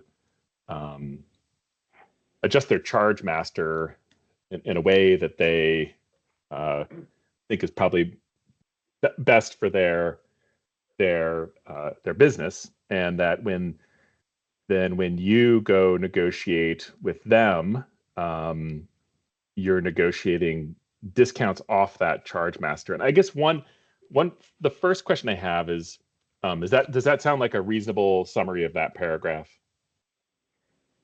It does. So, you know, for example, if a hospital's getting a 5% increase, and let's say this past year they had the same utilization for a head MRI with contrast and a head MRI without contrast, for this following year, if they got a 5% bump, they might say, we're going to increase the with contrast by 7% and the without contrast by 3%. And that is something they do on their own, and you don't have any negotiation with, or do you have some ability to augment their prices? So we do the math on our end, and as long as it looks like it will be cost neutral based on utilization, we work with them around that. And is that neutrality across the whole line of business from that hospital, or would that be just within imaging, say, for instance? That would be across the whole hospital. So, you know, they could propose a reduction in inpatients, an increase in outpatients, they could propose a reduction for cardiology and an increase for ENT. I have an example that might make sense of how this could be impactful over time. That'd be great. Sure. So for example, the UVM Medical Center, as you said, doesn't, or all the hospitals don't necessarily increase their charges for each thing equally. There's something, as you know, called conscious sedation. So, Dr. Weigel, and Board Member Merman, I apologize for stepping in. Sure. I just want to caution you that if we're getting into specific facts and figures, probably best left for executive session. Okay. Yeah, this was an example for executive session then. Okay, that'd be great. So, but I think with looking at public data in the, say, for instance, the RAND data, you can see when you look at our Vermont hospitals, some of them have, say, astronomically. There's a table there in the RAND data, table 4, which breaks out the outpatient services, and you can see that some of our hospitals have incredibly high prices for things like you mentioned, MRI, CT scans. And so what I'm trying to understand is that from what you're saying is that is the hospital's choice of where to put that rate increase. They want to put that in imaging, advanced imaging, they could put that in advanced imaging, but they might take a reduction somewhere else, say in obstetric care, hypothetically. Correct. Okay, and when we look at the RAND data, what's sort of a common trend across all the Vermont hospitals is no matter where they sit in their pricing, their outpatient pricing is several deciles above their inpatient pricing. I don't know if you noticed that trend, but I see that there. You see that too? Yes, I looked at the RAND data. Yeah. There may be one or two outliers. I'm not 100% sure, but that looks pretty. So, and one thing that we do hear from time to time is that hospitals lose money on these inpatient medical admissions or other inpatient admissions, but it sounds from what I'm understanding now, and just if you think this is correct, that they actually have the ability to choose where that rate goes. They could choose to increase the reimbursement for inpatient medical admissions, but it appears that the choice compared to national peers has gone towards the outpatient services category. Does that seem reasonable interpretation of that from what you can tell? Looking at the data, that sounds reasonable. Okay. And so when I'm still trying to understand the details of this, and I'm sorry if this is redundant for other people, but so when the board orders this, so one thing that we see in the hospital budget process is sometimes a hospital, and there's a few hospitals that budget with this methodology, you'll say they could add up everything they got last year, and they look at their revenue coming in this year, and they look at what their increased utilization they predict, and they say, oh wow, we're going to be short $10 million. So what we need is more commercial rate increases to make up that $10 million. And what I'm trying to understand is we've also heard testimony to certain hospitals, if they can't get that, if there's a sort of a initiative from an insurer to reduce the payments in an area because of a quality issue or whatnot, that the hospital did say, well, you need to increase the payments to offset those reduced payments. That's something that I think we've spoken about before. Right. Does that sound accurate? Correct. Yeah. Okay. So then if a hospital is comes over that, say, $10 million that was needed through commercial rate increase, is that $10 million increase the rate that we're talking about? So let's say they get 100 million in commercial revenue and they need 110, and they're going to get that through increased commercial rate. Is the rate that we talk about the price, or is it that total revenue generated from, say, one commercial insurer, as far as you know? So that's the breakdown that I think was being asked for per hospital. So some of it is the rate per service, which is where we try to match up that Green Mountain Care Board rate. Some of it is increased utilization, and some of it is, you could either say increased complexity or increased coding. So you can code things to get paid more. You could say, so those would be three categories, and hopefully that will bear out in some of that data that we send you on the hospitals. So that extra $10 million could be more patients through the door. It could be more complex patients according to coding, or it could be that, the rate increase was 5%, but on average, the charges came in at 8%. Okay. Can I draw your attention to Exhibit 26, total different topic? And this may have been more appropriate for Ms. Green, but, and if so, we can talk about it, I guess, at a different time. But in line 1, 2, 3, 4, there's equity and gains losses, VBA. What is VBA? So that's Vermont Blue Advantage. That's our Medicare Advantage product, which did not exist until 2020. Okay. And then in 2020, if I'm reading this right, it lost $3.4 million. That's how I'm reading it. Okay. And then 21 would be $6 million. 22, $11.5 million. And then 23, $22.5 million loss there.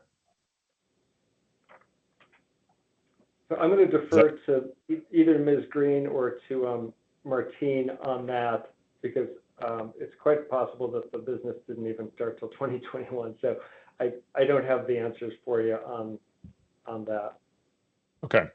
I'm just trying to, this is something I didn't pick up until I read this chart again today, that looks maybe like I think what Ms. Green testified was that that's a new line of business for us. And so we actually budgeted a loss for a number of years because it's starting up in a Medicare line of business that we were not in before. And so because of that, there's no contributions to our reserves that are coming from that, because there was a built-in loss to get into that line of business.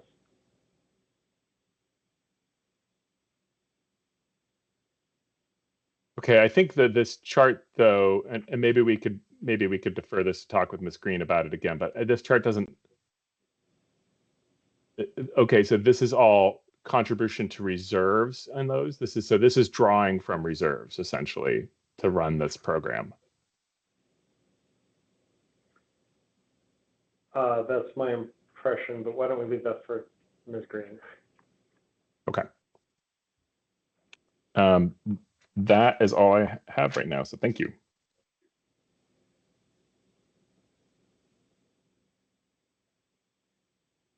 Board Member Lunge.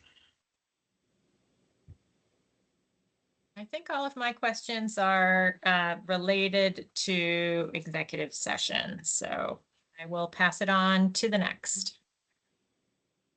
And the next is Board Member Holmes. Great, thank you. And good afternoon, Dr. Weigel. I wanted to talk to you about, I think it's on Exhibit 5, page 4, the Enhanced Community Primary Care Program. Okay. Are you the right person to ask this question about this program? Yes. Okay. In the description there, it described a $6.30 per member per month maximum for delivering, high quality, low cost care. But the expected payout would be about $2.54 per member per month. So I'm wondering if you could just describe a bit the expected shortfall there from the primary care provider's perspective, why they're falling short of achieving the maximum payout.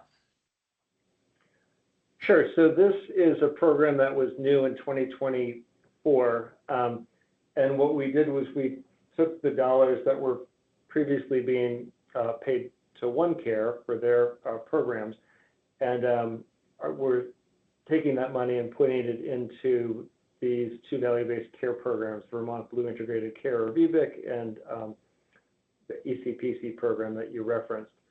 And so for the program that you referenced, we actually focused this program on community primary care providers. And so, and we also had heard feedback from our other program, VBIC, that the providers didn't want to have to submit information to us about things that they were doing, that they just wanted us to recognize the good work that they were doing and incentivize that. So we looked at claims metrics, which are easy for us to measure and to look at. And so we're looking at quality of care metrics around high blood pressure and diabetes, direction of services, whether they're referring to, their patients to more expensive sites for laboratory care or imaging.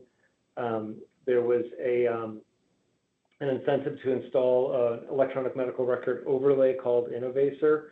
This is an overlay that helps providers close gaps in care and avoid duplicative care.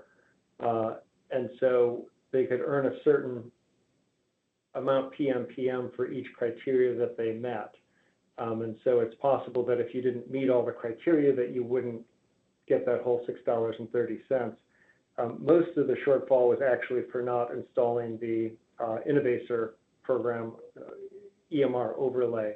And so we're re-examining that for the 2025 year to see whether we want to incorporate that. Got it. Is there a calculation that you've done about the expected, say, return on that investment PMPM in terms of the cost savings that you're expecting? I mean, will it exceed, for example, $2.54 per member per month? Yeah, we don't have the data. $6.30. We don't have the data yet for that. Is there a plan to do that calculation? Definitely, yes. Okay. I'm curious about these GLP-1 drugs, the Wegovys, the Mounjaros. It is listed as one of the drivers explaining some of the pharmaceutical trend. And I'm wondering if you, when you're doing the calculations, thinking about, the increased pharmaceutical expense associated with these drugs, do you also factor in any potential cost savings associated with better diabetes management or, better cardiovascular disease outcomes through weight loss, anything like that? We've got the pharmaceutical trend uptick. Is there any compensating reduction in cost associated with the use of these drugs in the calculations? Yeah, so most of these medications are pretty new, and so we don't have the long-term data.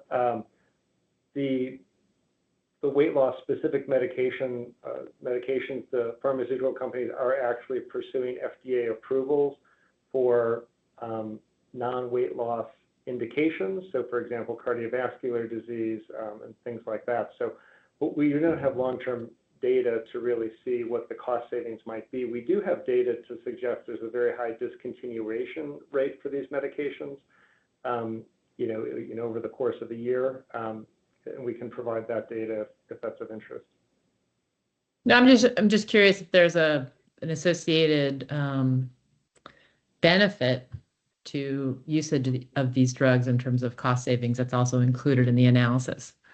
Yeah, so I can try to dig up a paper, and I'm doing this from memory, but there was an analysis around the cost of the medications and the savings, and I believe the analysis was that the medications would have to cost about 17 times less to actually, with the gains and benefit for heart disease and all these other things, that the medications are just so expensive, $1,000+ a month, that they don't, at that price, they don't offset. But I'll dig up that article. Okay. My number might be wrong. That's okay. I'm asking you on the fly. And I'm also curious about, in 2024, Blue Cross Blue Shield waived prior approval for the open MRI machine, using the open MRI versus another alternative. My assumption is that there's expected cost savings associated with waiving that prior approval process. Is that something that you all have analyzed? We don't have numbers from that, and we actually did not plan for specific cost savings. The hope is that providers generally will refer their patients to open MRI, which is a lower cost facility, but we have no way to really predict how much of that would happen. Okay. And do you waive any other prior auths for other lower cost providers? That's the one that's noted, and I believe there was even a news article about it, but I'm wondering if there's other opportunities for waiving of prior authorizations for other low-cost providers. I'll have to talk with my contracting person and get back to you on that. We certainly made a big effort in 2023 to remove prior authorizations for all in-state, in-network mental health services, whether it's inpatient, residential, partial hospital, IOP, outpatient therapy, outpatient psychiatry visits. We don't have any prior authorizations on those, and we're able to remove those, hopefully to increase access and in that realm. Okay. That'd be helpful to understand how you're able to direct patients to more lower cost providers, particularly since the providers themselves are the ones often directing that care, as you well know, but they might have an incentive if they don't have to fill out a prior auth, right, to direct their patients to more lower cost services. I'm also curious about your the description of the lab benefit management, and sounds like you're working with a third-party vendor to provide more oversight of the genetic tests that are being done and also hospital lab work. And I'm wondering how much you're expecting to save from this particular program, and if your third-party vendor has identified any outlying providers that are ordering a high number of potentially unnecessary labs or tests yet in your analysis.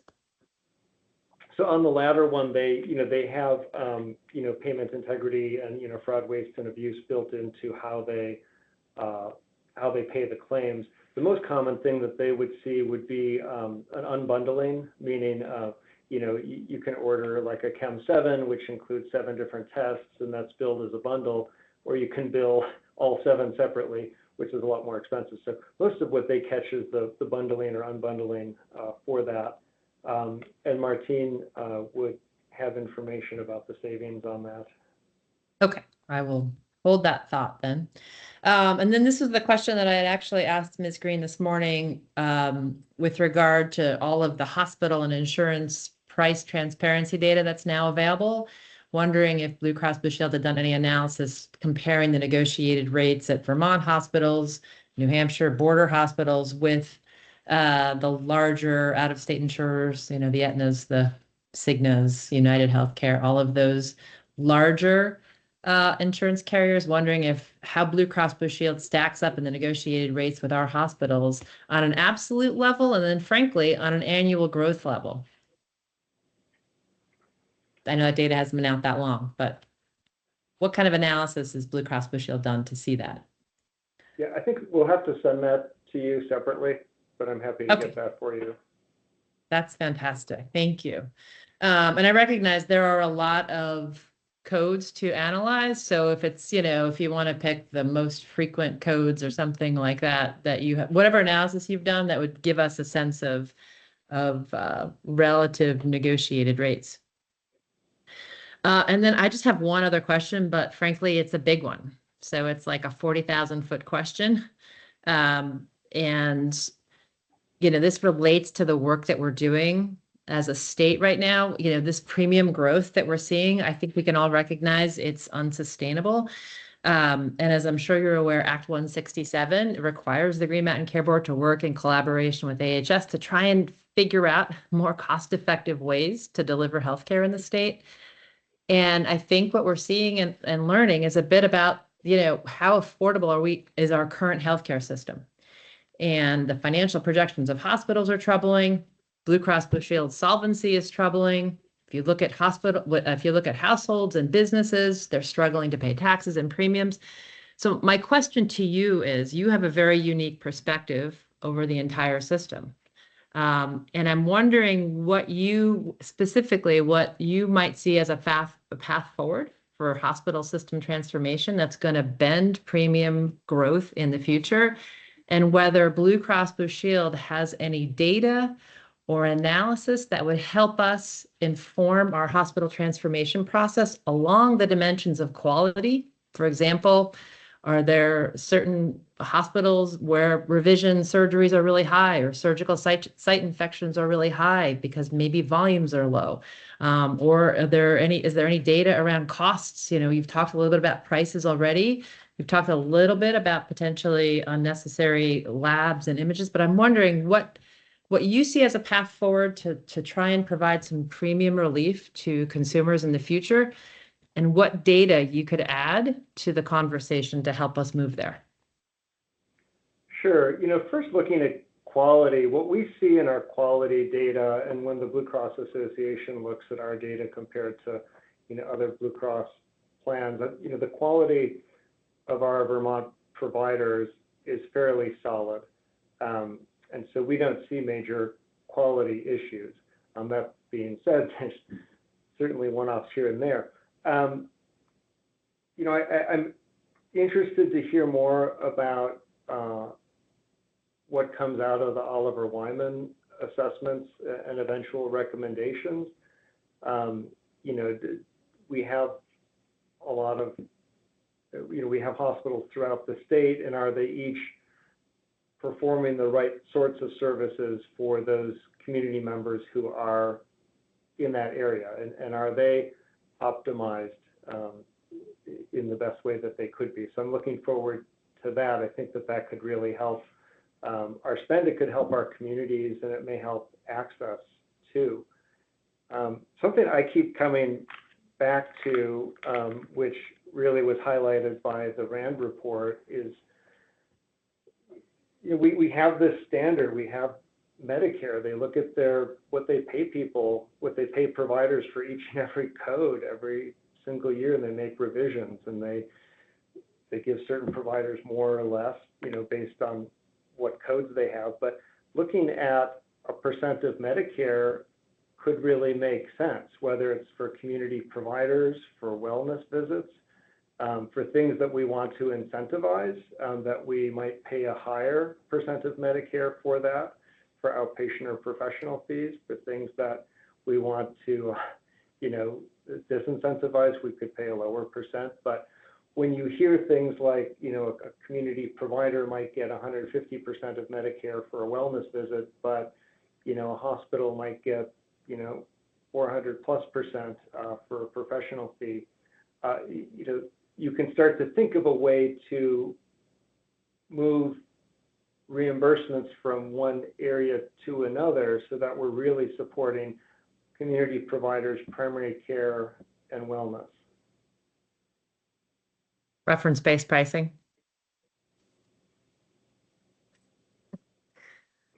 Okay.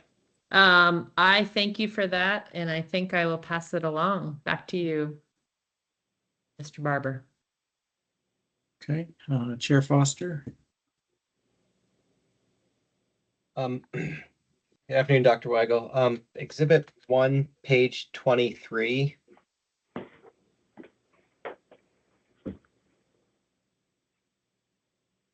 There's a chart of the reimbursement changes.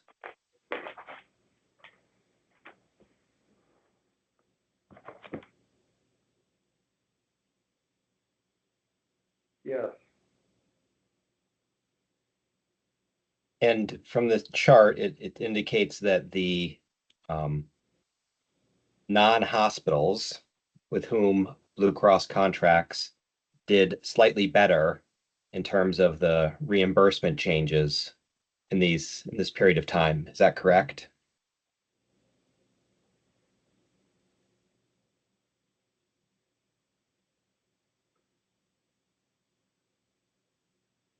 That looks correct. And from my understanding, that is different than prior years. I believe so. I don't have prior year's data in front of me. I guess my question is, why is that? What sort of led to the non-hospitals receiving slightly greater reimbursement increases as opposed to the hospital system?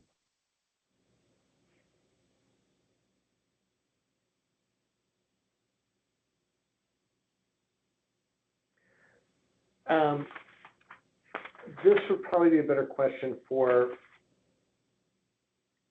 Martine with that data, because I did not prepare this table. Okay, I can ask her.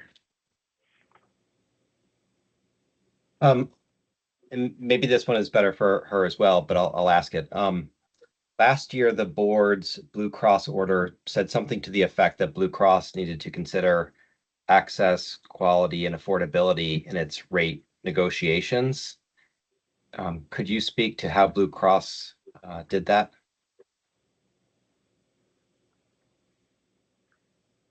That also might be a better discussion with Martine and Ms. Green. All right, I'm going to find one for you. Okay. Quality. How does Blue Cross, what do you look at when you're evaluating quality of providers in Vermont? Sure, we have a number of different ways that we do that. We actually have member assessments, of our own providers' quality. We look at quality data around, I think the examples I had given before were, around control of diabetes or hypertension. So those are quality metrics we have. But a lot of these are things that we do for HEDIS. And so I can certainly send more information about quality and HEDIS measures for that. We also have, I think I referenced it last year in this hearing, but we have some newer reports from the Blue Cross Association that looks at the quality of our providers versus national providers with other Blue Cross Blue Card data and also data from payers like Cigna and United. So we look at quality through that too. That's one area where the board is working on improving our work is on the quality. So anything you guys can share on that, we can talk offline out of this process, but that would be helpful. And you said something about the quality in Vermont being, I think you said generally solid. What did you mean by that? When we do things like this ECPC value-based project, and when we work really closely with the 4 practices that we have in our Vermont Blue Integrated Care VBIC value-based project, we generally see that the providers are scoring pretty well on the quality metrics, and that we generally don't encounter providers where we have a lot of concern about quality across the board. So I think overall, compared to other states, we have a good level of quality of care from our providers. I think I've heard that from many different sources, and it was also talked about in the legislature that we have a little bit more of an access problem than a quality problem, and we definitely have a cost problem.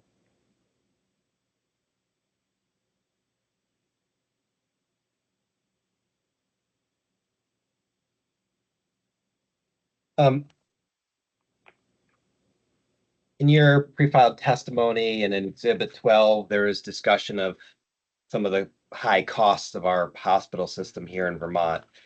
And, sort of the sense I'm getting in this hearing is that the argument is we should approve the rates because you need it for RBC and solvency, and the costs are just so extreme. And it seems like the costs are really extreme because they're going up and the utilization's going up. And my understanding of healthcare reform is it's really designed to, one, focus on preventative care, so costs go down, and two, focus on moving care out of expensive places to less expensive places. And I think with member Holmes, you discussed the open MRI. And so I was wondering what can be done there on the Blue Cross side. And I know you have Exhibit B, but I was hoping you could speak a little bit more to what an insurer like yourselves can do to drive that. Yes, I mean, we made that move with open MRI. Imaging is high cost, and there's very high cost facilities doing imaging, and open MRI was lower cost. We are for laboratory work, there's a similar dynamic, and so some places have very high lab costs, other places fairly low, especially if let's say a primary care practice in Plainfield has their own lab that they've worked really hard to build up. So we'd like to incentivize using more community labs like that. And so with our ECPC value-based project, we built an incentive in for providers to refer members to lower cost imaging and lower cost laboratory services.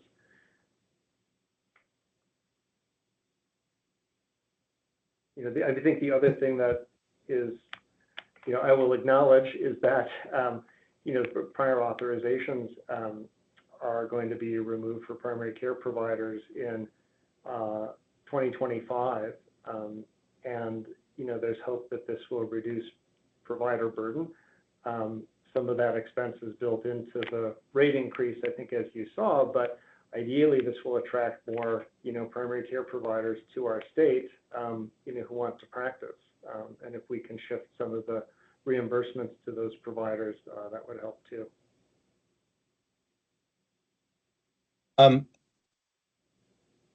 There's a suggestion that affordability is measured by whether or not the rate is enough for solvency without being excessive.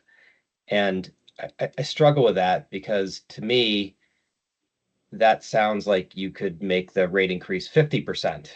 And so long as Blue Cross wasn't obtaining additional unnecessary funds from that, that would be affordable, or 100% or triple. And I don't know that that works. Right. So I think based on these rate increases, it would be, I calculated it for a silver plan. I think they're around $33,000 right now without subsidies for a family of four. So 20%, you're looking at $600, $700 a month more for a family of four. And a BMW 5 Series lease is $695 a month. So it's nearly equivalent to leasing a BMW every single year. And that just can't be affordable.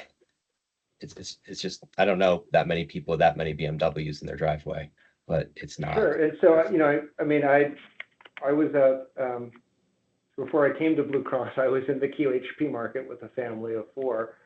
So that's impactful. And I just got my town of Facein property tax bill that I thought I was actually making monthly payments toward to pay it off, but it's still pretty hefty and has gone up quite a bit.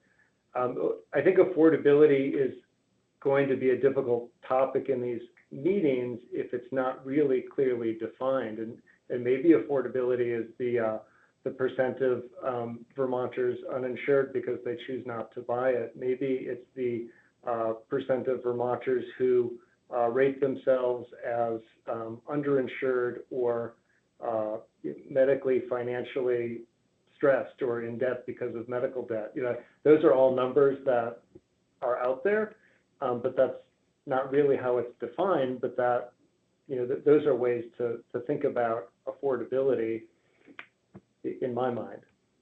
Yeah, they're indicators that something's going right. Are you seeing any of that? Are you seeing people buying down to lower levels of insurance products with Blue Cross? I don't have that data in front of me. Okay, But we I do didn't have any other data. questions. Yeah, I got about 50% of the right questions for you.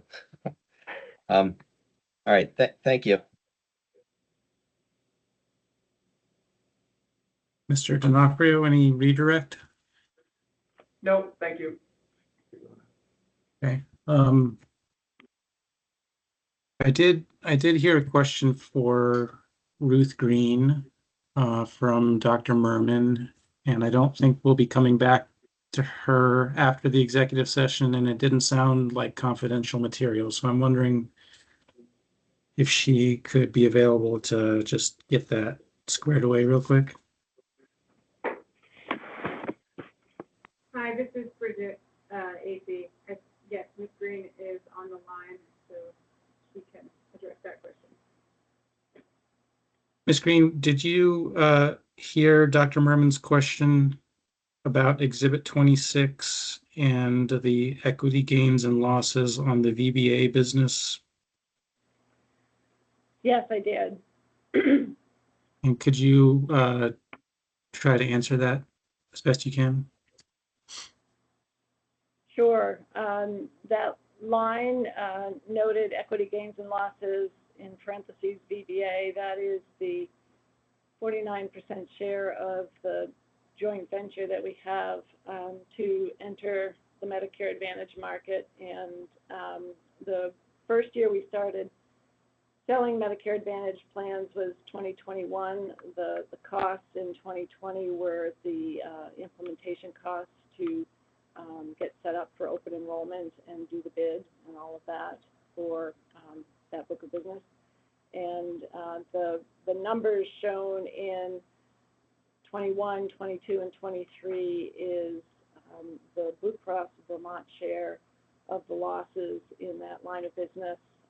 The losses grew in 2022 and 23, both due to membership growth at a loss and also because of the unplanned for higher medical cost escalation that we've been talking about on the commercial business.